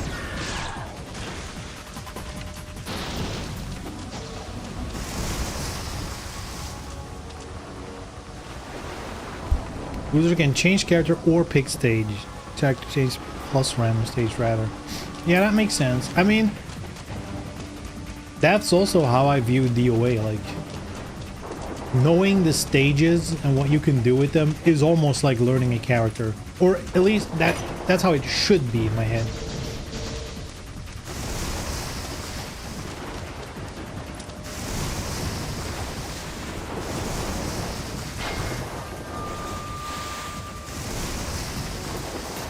I also feel like, and again, you know, it might be a little simplistic looking at it, but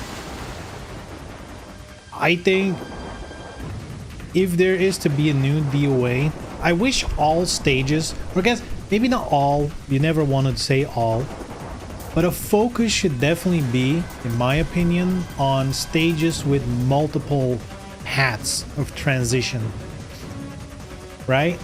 Because, again, that to me is more interesting, you know? Like every stage in the past that's like, oh, on this side you land on the roof, and on this side you actually land on the balcony, and it's like, those kind of things are also interesting because, oh, the roof is like a small area. Now, that's gonna benefit a character that wants close range all the time, you know? That it kind of nerfs characters like Ayane that do a little bit of the kiting type playstyle, right? Whereas the other side might help Ayane out. And it's like, that kind of stuff to me makes DOA fun.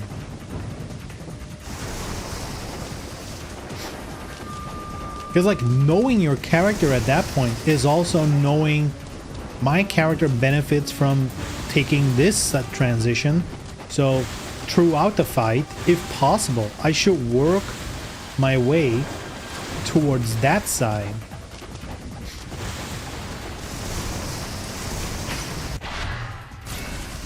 That's the good shit. That is the good shit. Hell's Castle where you can go either side. Yep. Every again, maybe not every stage, but like that design philosophy should be in new stages. In a new DOA. Just like whenever you start a stage, there's not just one transition. There's like some variety there. Because that also, like, that increases the replay value, if you will, quite a bit. Discount? Where's the discount?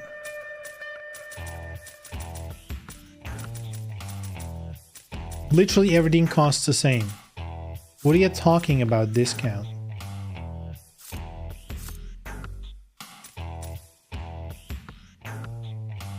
This old man is already ripping me off.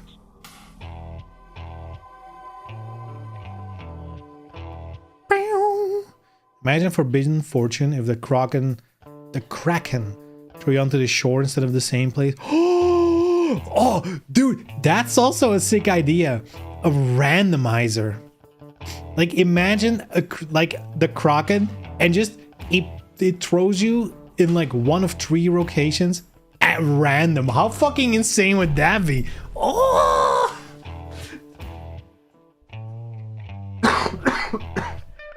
It's like the wild card. Excuse me. That would be sick. Bloody Roar deserves a collection to a rollback.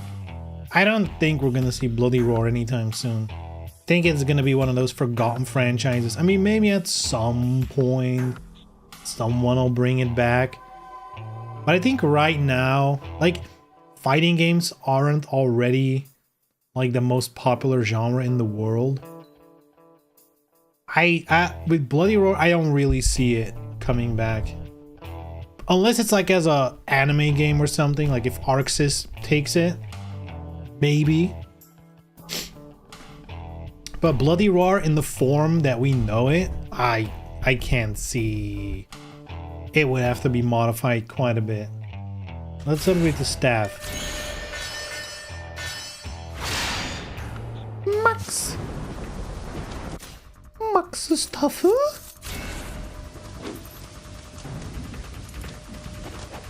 Gyoden Bloom was kind of like that. You'd have a situation where you could choose to go into the water or not.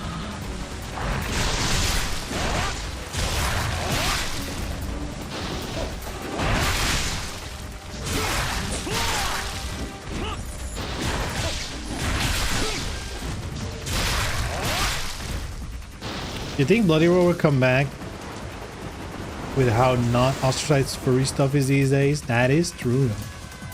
There is a market for it. That's for sure.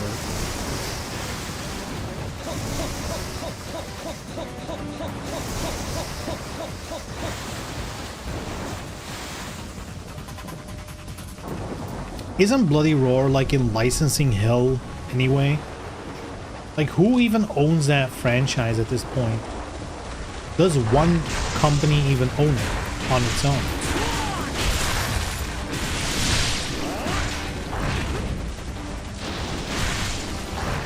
Konami trademarked it, so it's a fully owned by Konami. But Konami, they're not, it's not like they're doing that much in gaming. I guess they're kind of starting back, but they were kind of out of gaming quite explicitly.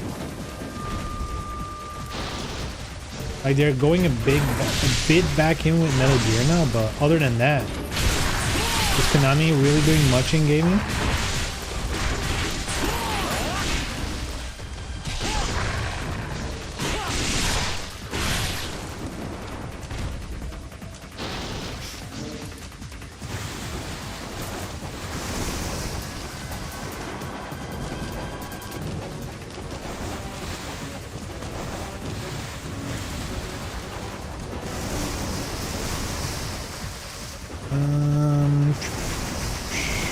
Konami owns it, sadly. I do hope they continue it.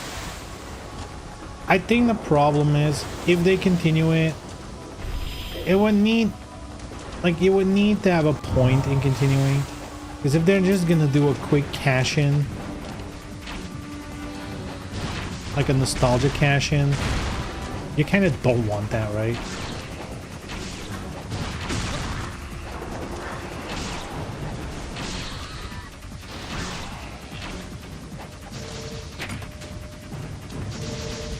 Well, I guess at this point, just a remaster, or even just a re-release of probably 3 is the most popular one, I believe.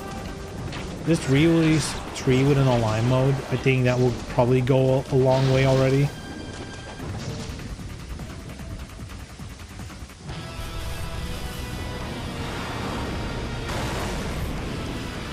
If that's the case, just release a classic collection. Yeah, that's always a go-to move.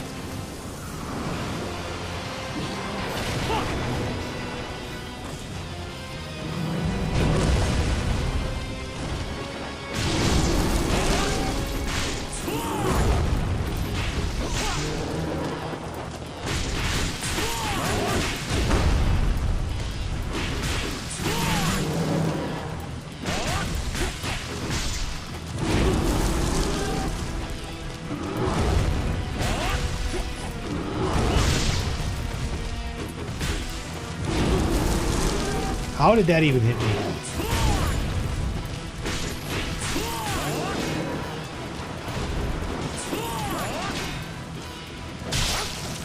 It's square, that's so weird. Every enemy triangle is the obliteration attack, but against bosses it's square. That's so weird.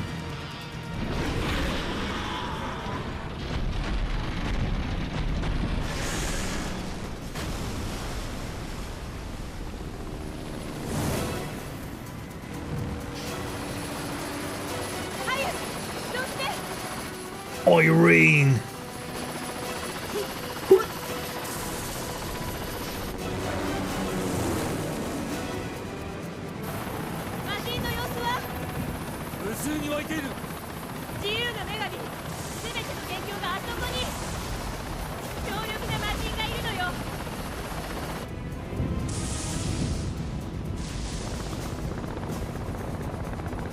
Couldn't she have just brought us here from the start?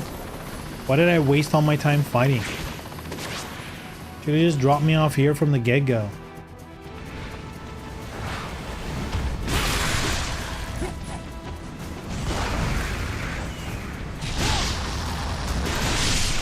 Why is the obliteration technique not working?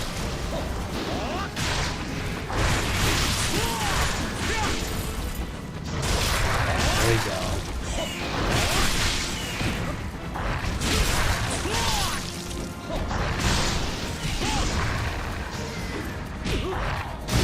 Whoa.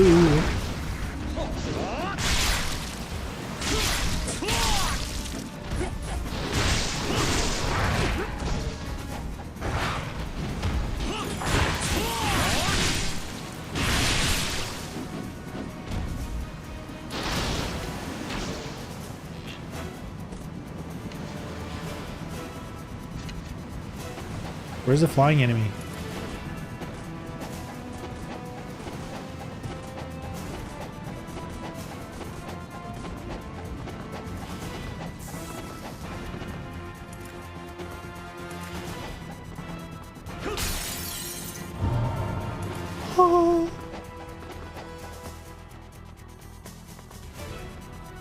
Statue of Liberty. Edge the fucking French.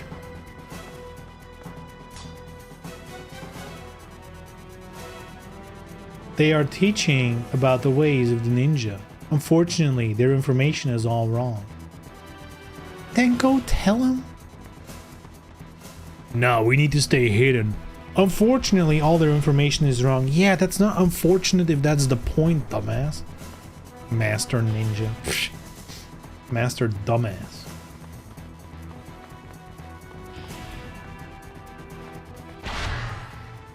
Oh, I forgot about this weapon. That's such a sick fucking.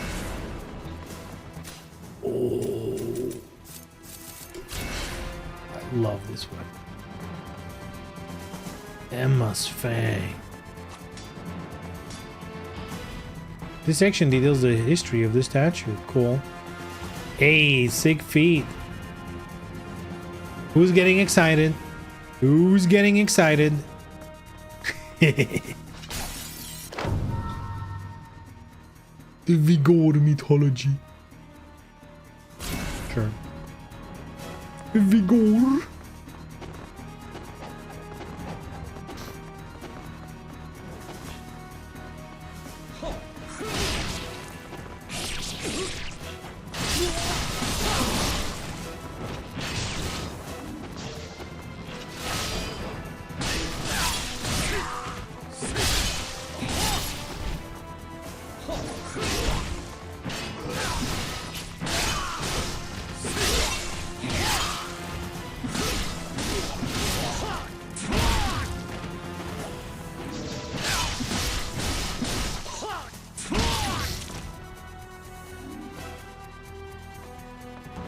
Was that Enemas Fang? Yes. That is what it's called. Enemas Fang.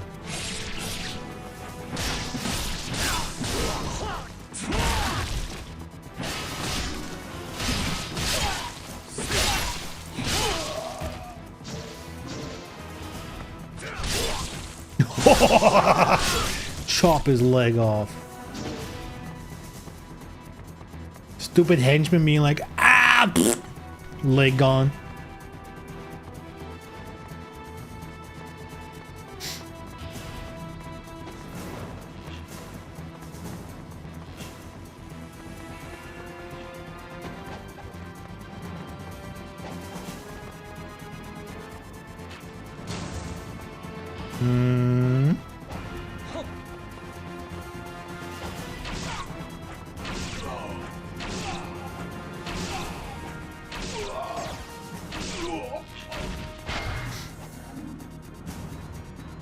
Can't carry the devil's shroom. Damn it. Oh! Master Ninja, huh? See how it is. Kasumi wouldn't fall there.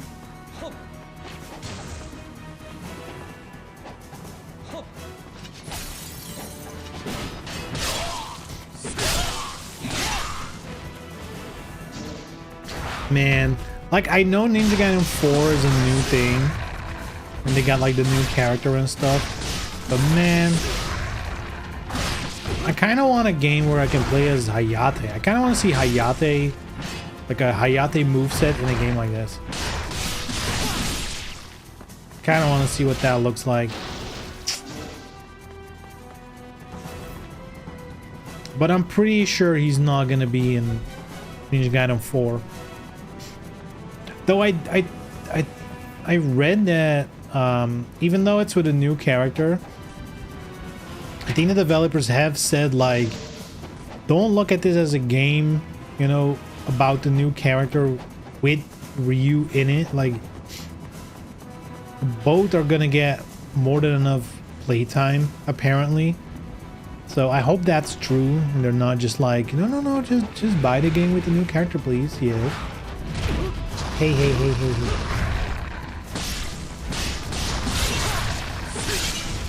Probably doing the DMC4 thing. I've never played Devil May Cry. Oh my god, you motherfucking assholes. Dude! Are they losing their stun?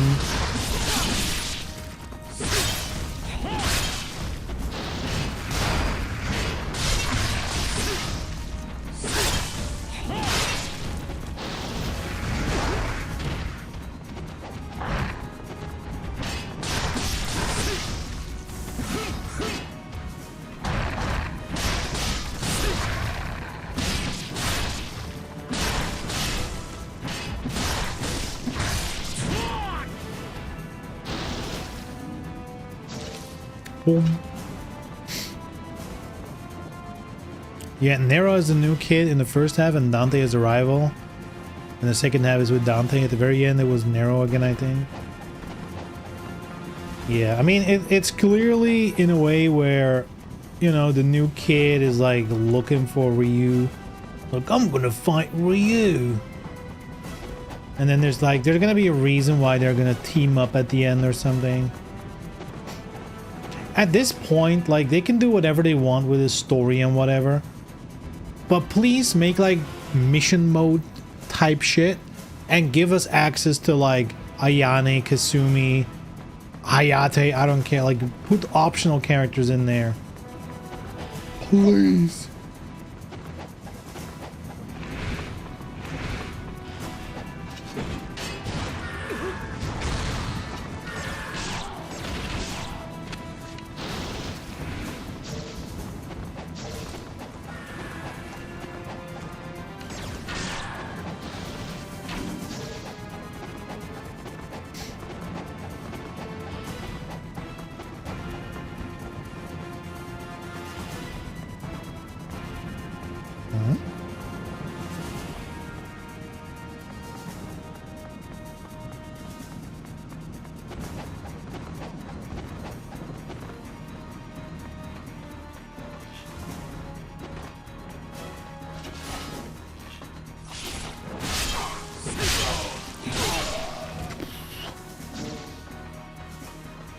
Chopped in half.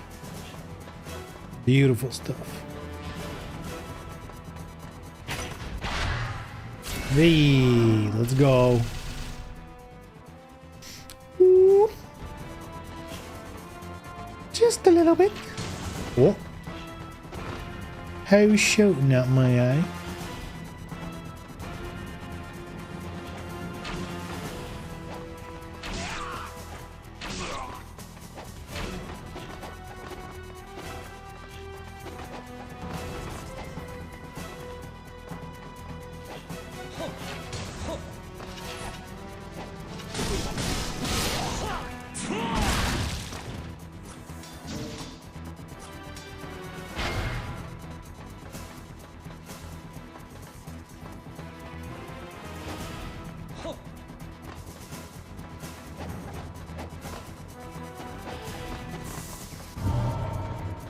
Huh?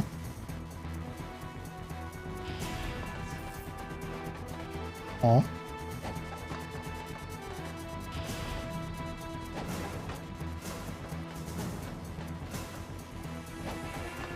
Huh?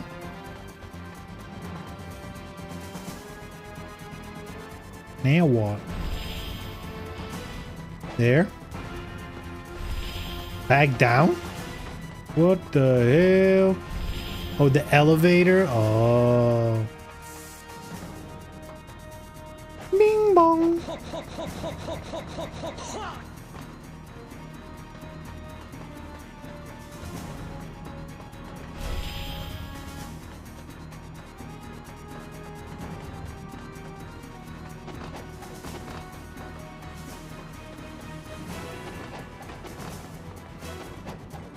Oh my god. Master Ninja, huh?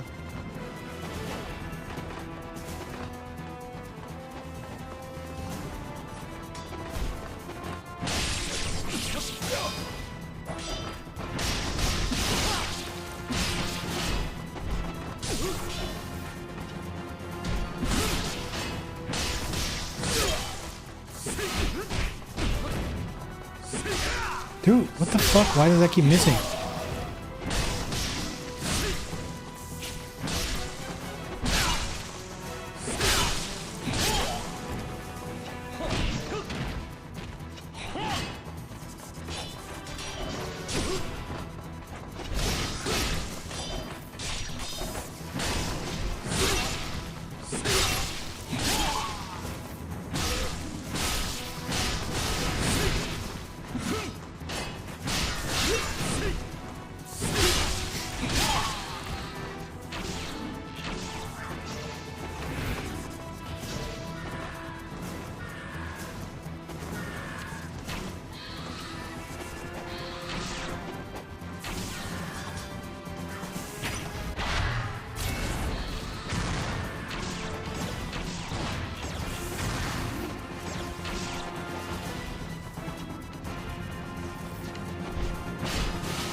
Why is he stuck in the...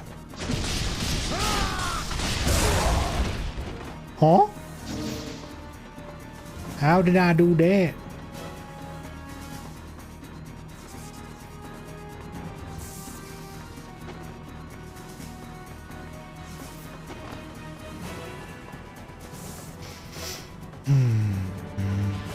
Up and up and up we go. Up and up and up we go.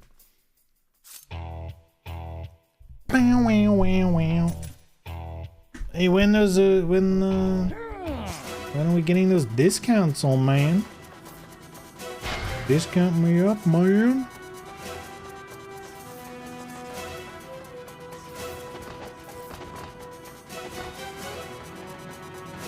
Okay. No save,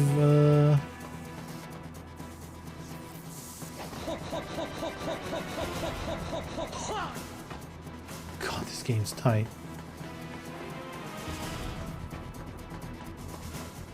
Hello? For greater things is the order.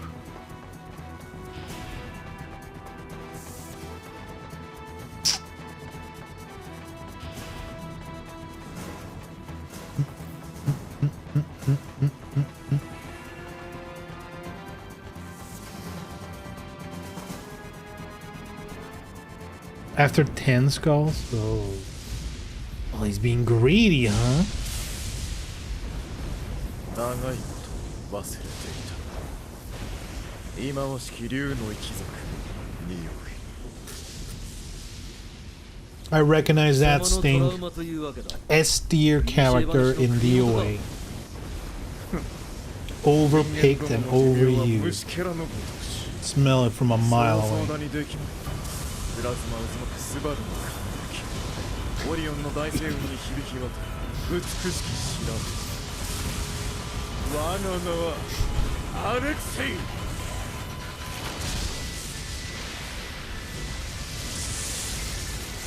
アレクセイの一角、あまねく電撃を支配する。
Whoa, whoa, whoa, whoa, whoa, whoa, whoa, whoa.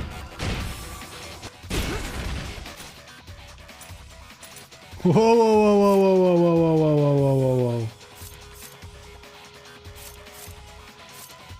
whoa. Let's go for a small one.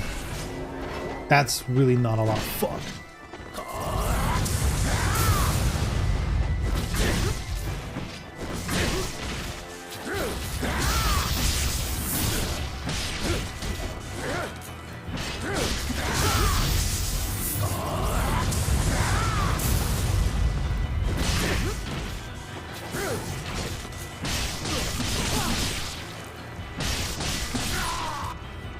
There we go.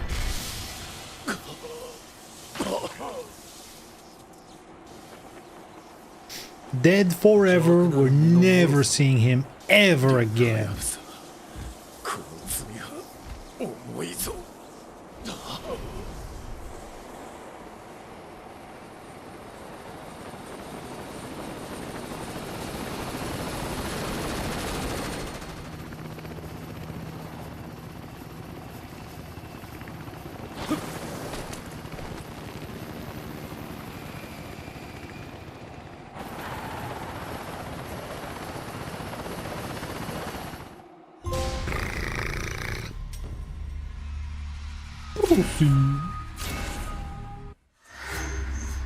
Bring.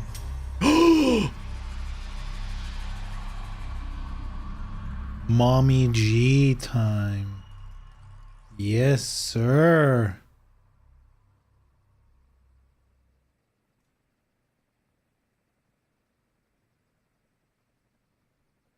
Yeah, yeah, yeah.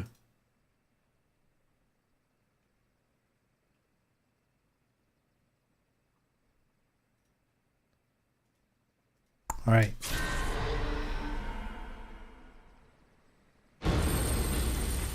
Oh, now I can finally see her in game. I've only seen one screenshot.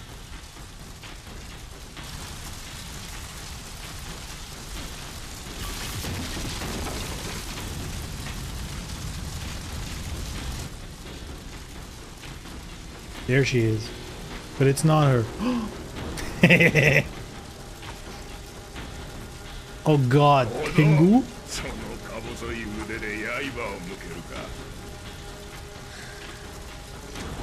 Before they figured out they could do Neo Tengu.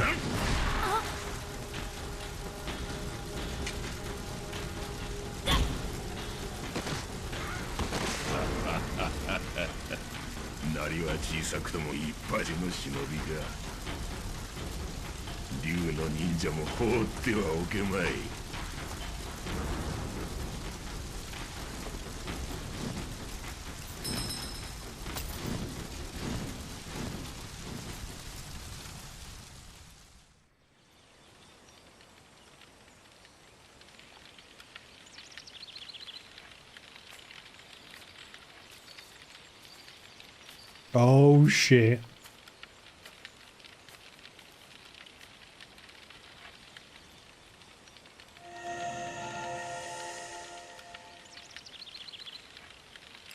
Man, she was a new character at some point. Remember that? First time you played this game? Because was she in Black, the original? I don't think so, right? Wasn't the first time ever see her in 2?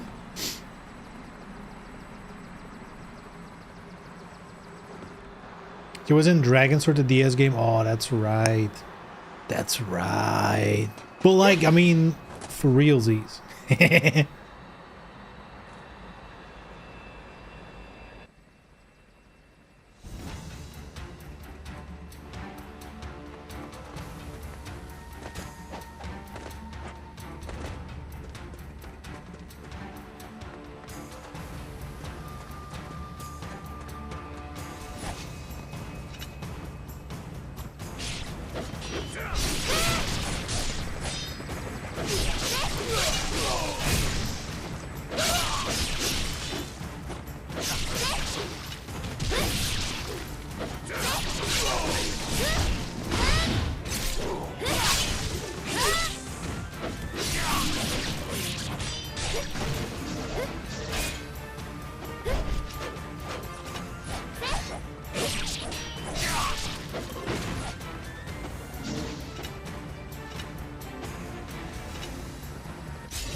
Izuna Falcon.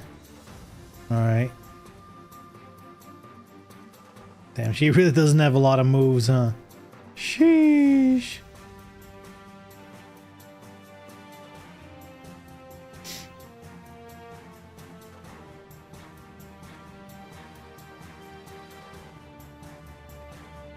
Mm-hmm.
Huh, you can do it there? That's weird. So you can do forward square square triangle, but you cannot do square square forward square square triangle. Okay.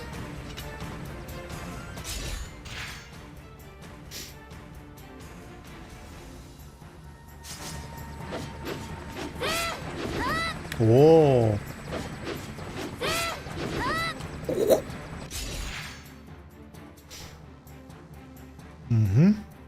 I mean, I guess that's about it.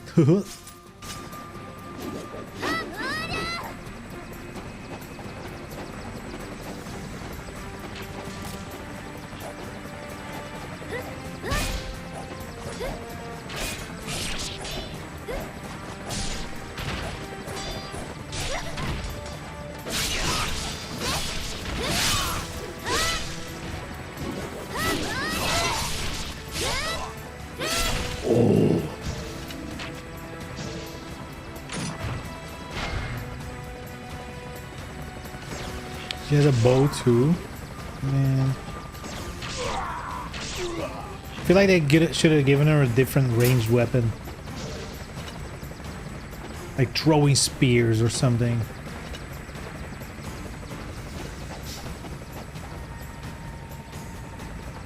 Or like attach a wire to her weapon and be like, and then zoop, pull it back.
Sploosh.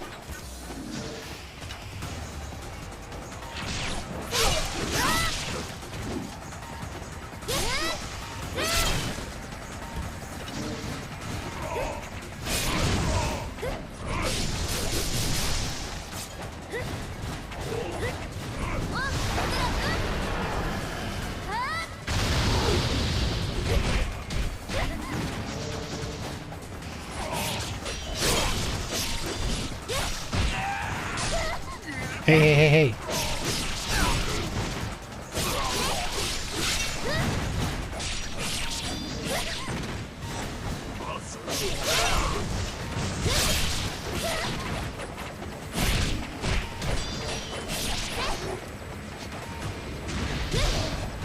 Oh, come on. What is happening here?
Scared, huh? He got scared. As he should be.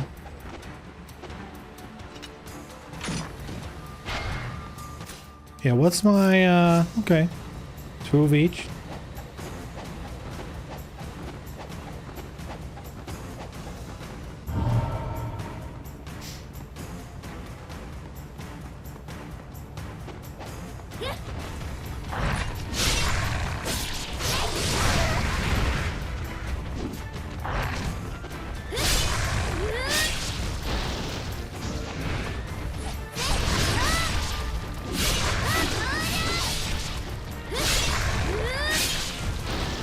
Chop.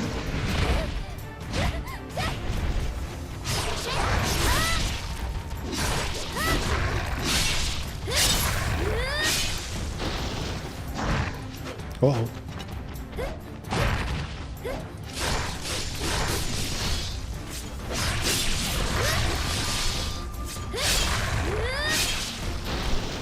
Does she have anything useful from this? Like from... Feels like these moves are all ass. Compared to the flying swallow.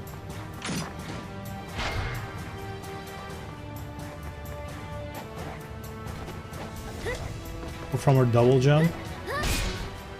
Oh, I guess so.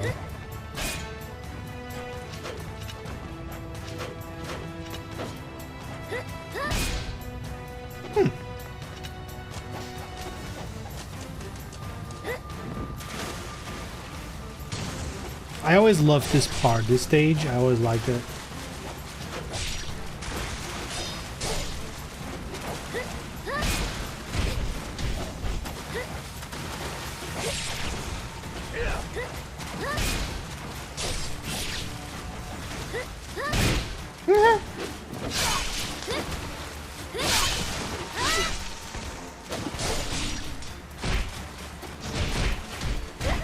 Dude, come on.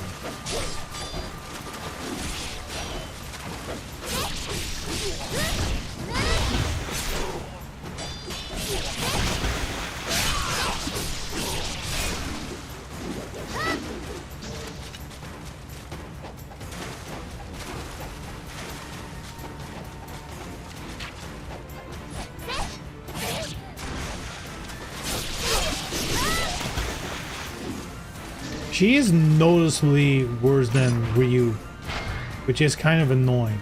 I feel like for like the little bit you have to play these other characters, I feel like they should have made them way stronger, you know?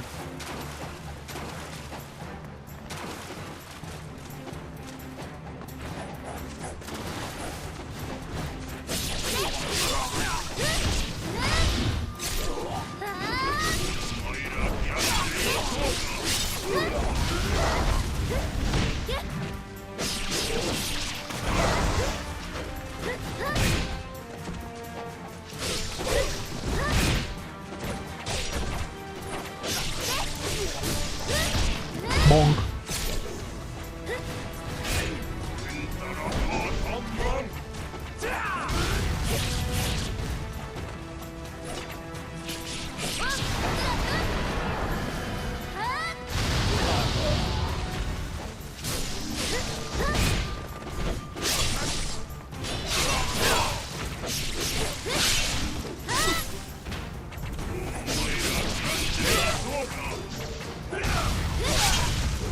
Shoop.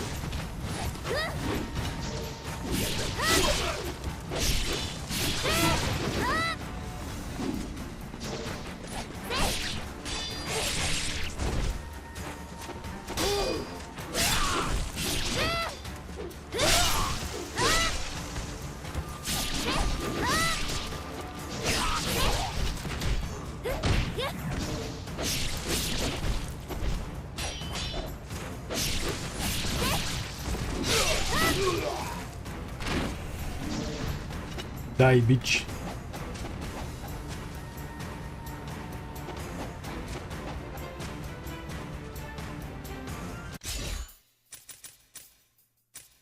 Why would I buy anything with her? I guess you don't keep the money you earn here.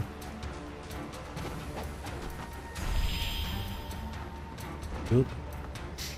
They do double damage in chapter select and mission mode. Don't know why they nerfed them in story mode.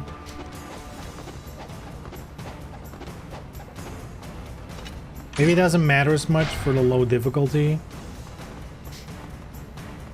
But I guess you could, if you play on high difficulty.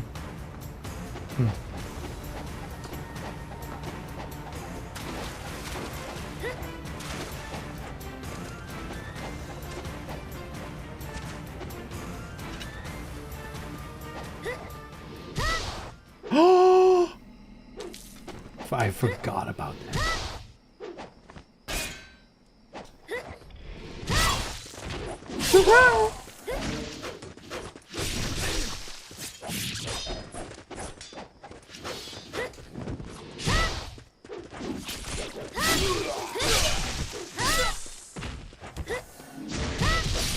Oh my god, that's sick.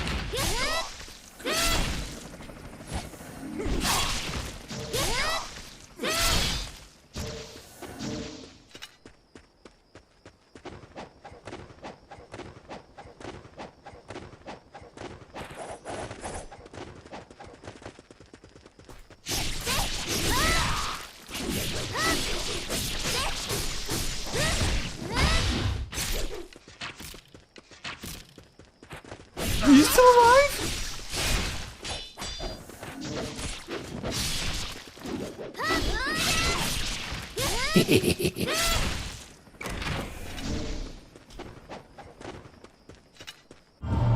Boom.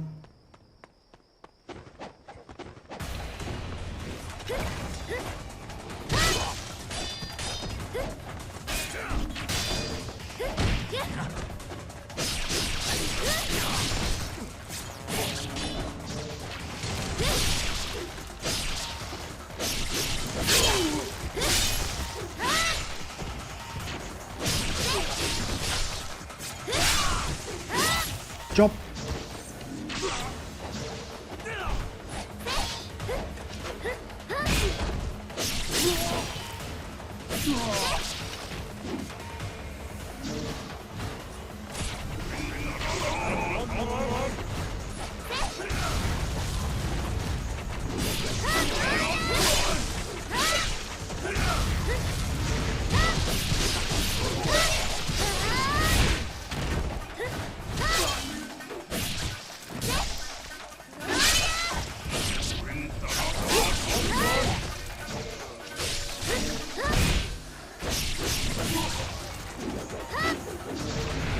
Easy. Well.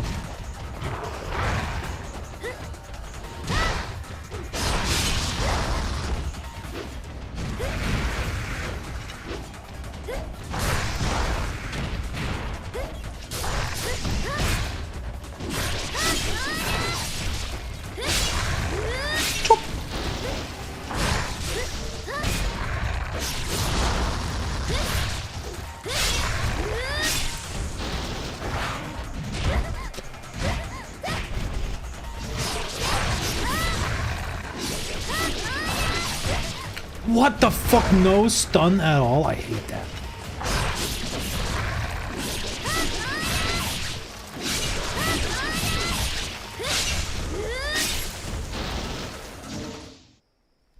Tengu! Wo bist du? Is this the two Tengos?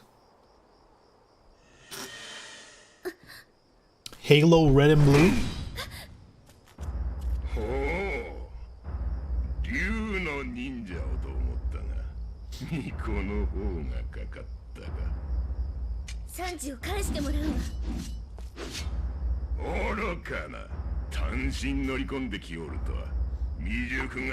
You're a fool for only being with two.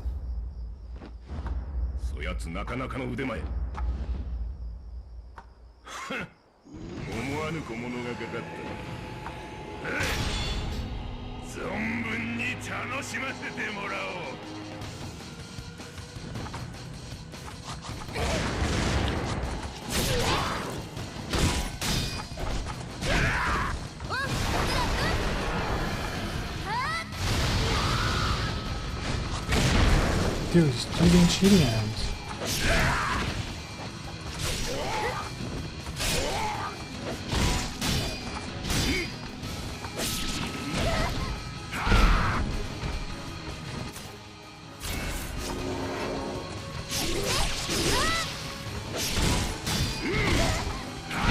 fuck! I parried that.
Where are you aiming, girl?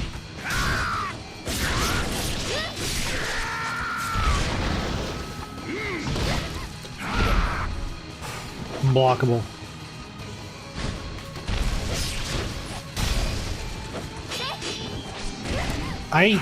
Oh, this one's annoying.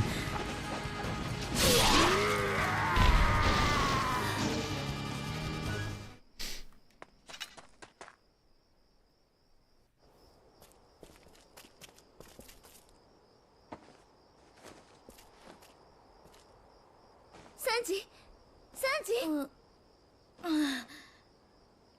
もみじ姉ちゃん。サンジ、よかった。もみじ。Damn. Hey, I want to get in trouble too, Momiji. 大丈夫。 Save me too, 他の please. みんなも待っているわ。さあ、帰りましょ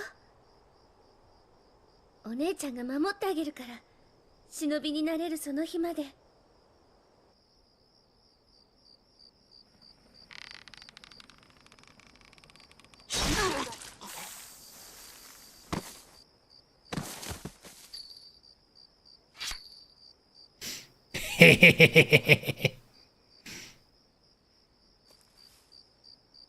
This old fart. Oh man.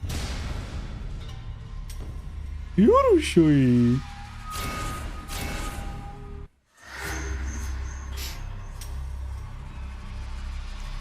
Aqua Capital.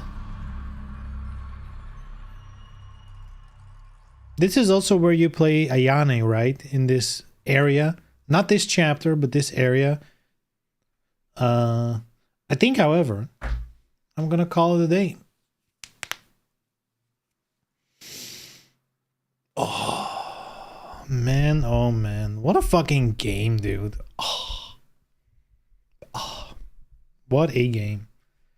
So fun. That's the thing, right? Even if I've played it before, all that stuff, the moment-to-moment gameplay is just, you can't not do it. It just, I don't know. It just grabs you. So good. So good. Let's watch a cutscene. It's too good. I hope Ninja Gaiden 4 feels like this. Right, it doesn't need to be exactly the same, but I do hope it feels like Ninja Gaiden and it doesn't feel like Bayonetta, if you will.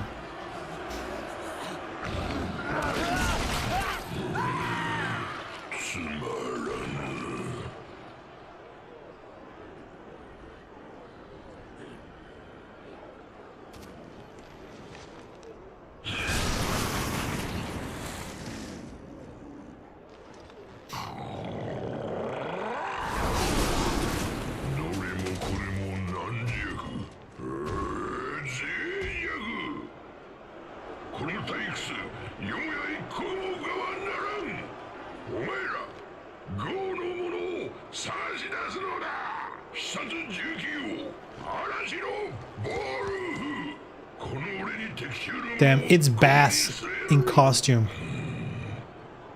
Sounds like him.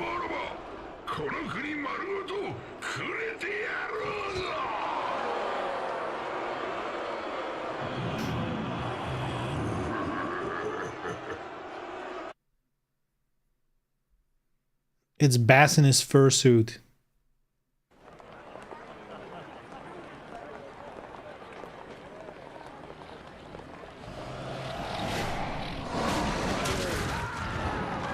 This is so insane.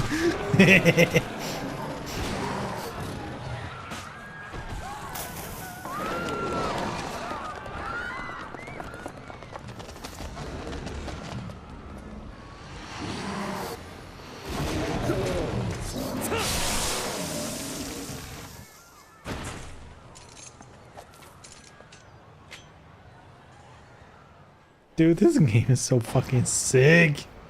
Ah! This one grabbed me again, though the Master Collection didn't for some reason. I guess the visuals do help. Yeah, I think with the Master Collection, it didn't grab me the same way either. I think it's because it's the whole thing, right? Because like in your head, if you think about the Master Collection, when that came out, you probably have that feeling of like all 3 games. That does take a while to finish all 3 of them, even though you don't have to play all 3 of them.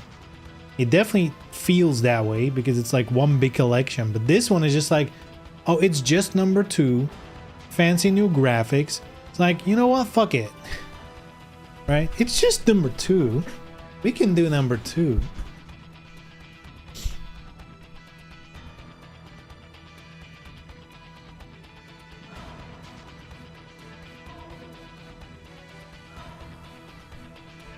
Man, 2's good. 2's fun. I wonder, February content update? What could that even be? I mean, I guess higher difficulty. I know it's probably not gonna happen, but the original balance would be, you know, I think that would honestly, that would make this the ultimate version of this game, really. If they add either a mode or a difficulty or whatever, where it's like, now it's the, you know, like the OG version, if you will. Not the Sigma version. Or like the OG version in terms of balance. Because like there's stuff in here from the Sigma version that wasn't there in the original game, so they'll need to remove that. But yeah, I'm curious. I really hope they do, but I'm not, you know, I'm not hoping for it, but I'm wishing for it.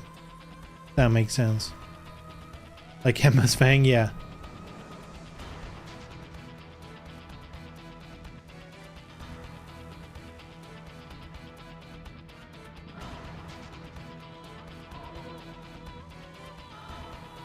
It's fun though, you know?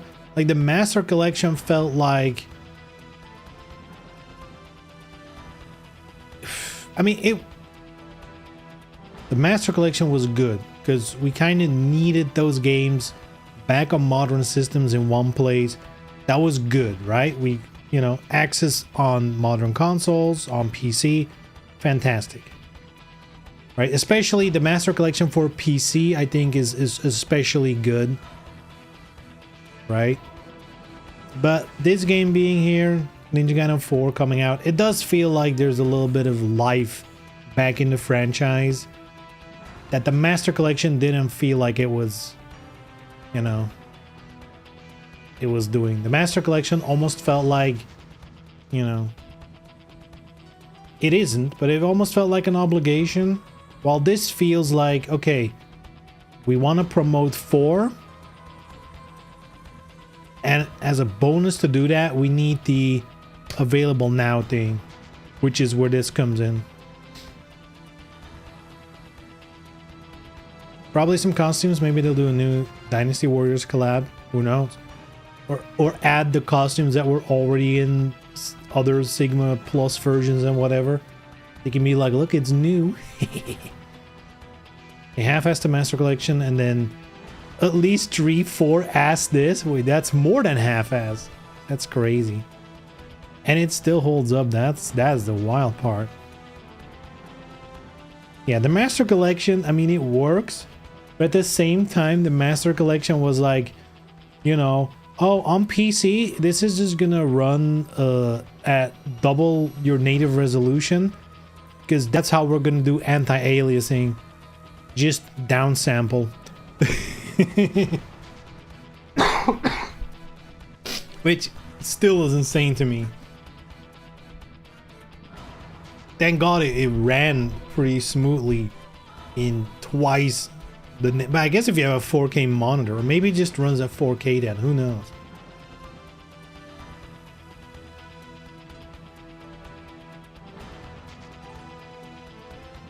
Anyhow, I'm happy with this version, you know, especially since I received the key. Because here's the thing, this game's fantastic. 50 euros is on the steep side, I would say.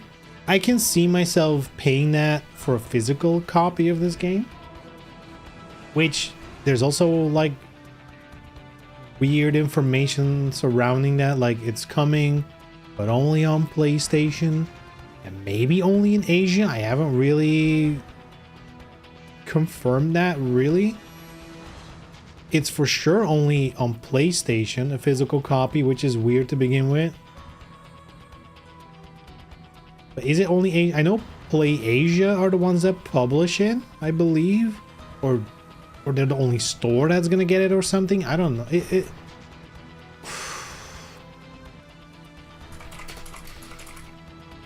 Ninja Gaiden 2 Black physical.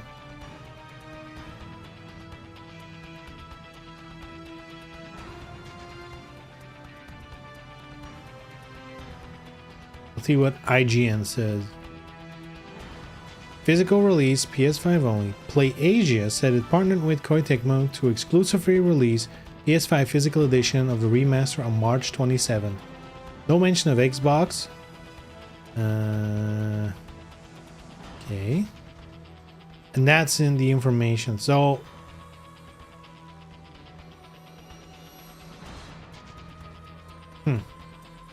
but so I guess Play Asia is doing it, which means it's only for Asia, I guess.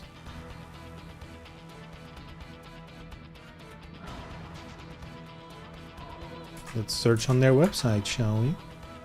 Ninja Gaiden 2 Black, multi-language, English, Asia. Ninja Gaiden 2 Black, region free, digital code. Okay. Yeah, so they're doing an Asia only version, but which works here, right? Because here, language, Japanese, English, subtitles, Japanese, English, French, Italian, Spanish, blah blah. So it's basically just this version as well.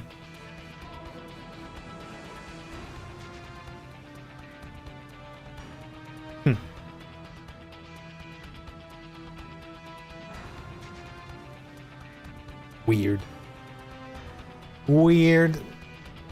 I feel like we're seeing that more and more where games release digitally, but like some company is like, how about we do a physical edition, huh? And then it's like a super limited bullshit thing. So weird. Very weird. Anyhow, I think I'm gonna wrap it up. Yeah, thank you guys for tuning in. This game's sick. Friday, Virtua Fighter Revo on PC. Already bought the game, just haven't booted it up yet. Yeah, we'll see what that's about. If you want to play the game and be there, you know, tune in. We'll play some lobby. If there's people down to play, you know, we'll do it. Yeah. All right, guys. Thanks for joining me, keeping me company. Yeah. See you all on Friday. Take care. Bye bye.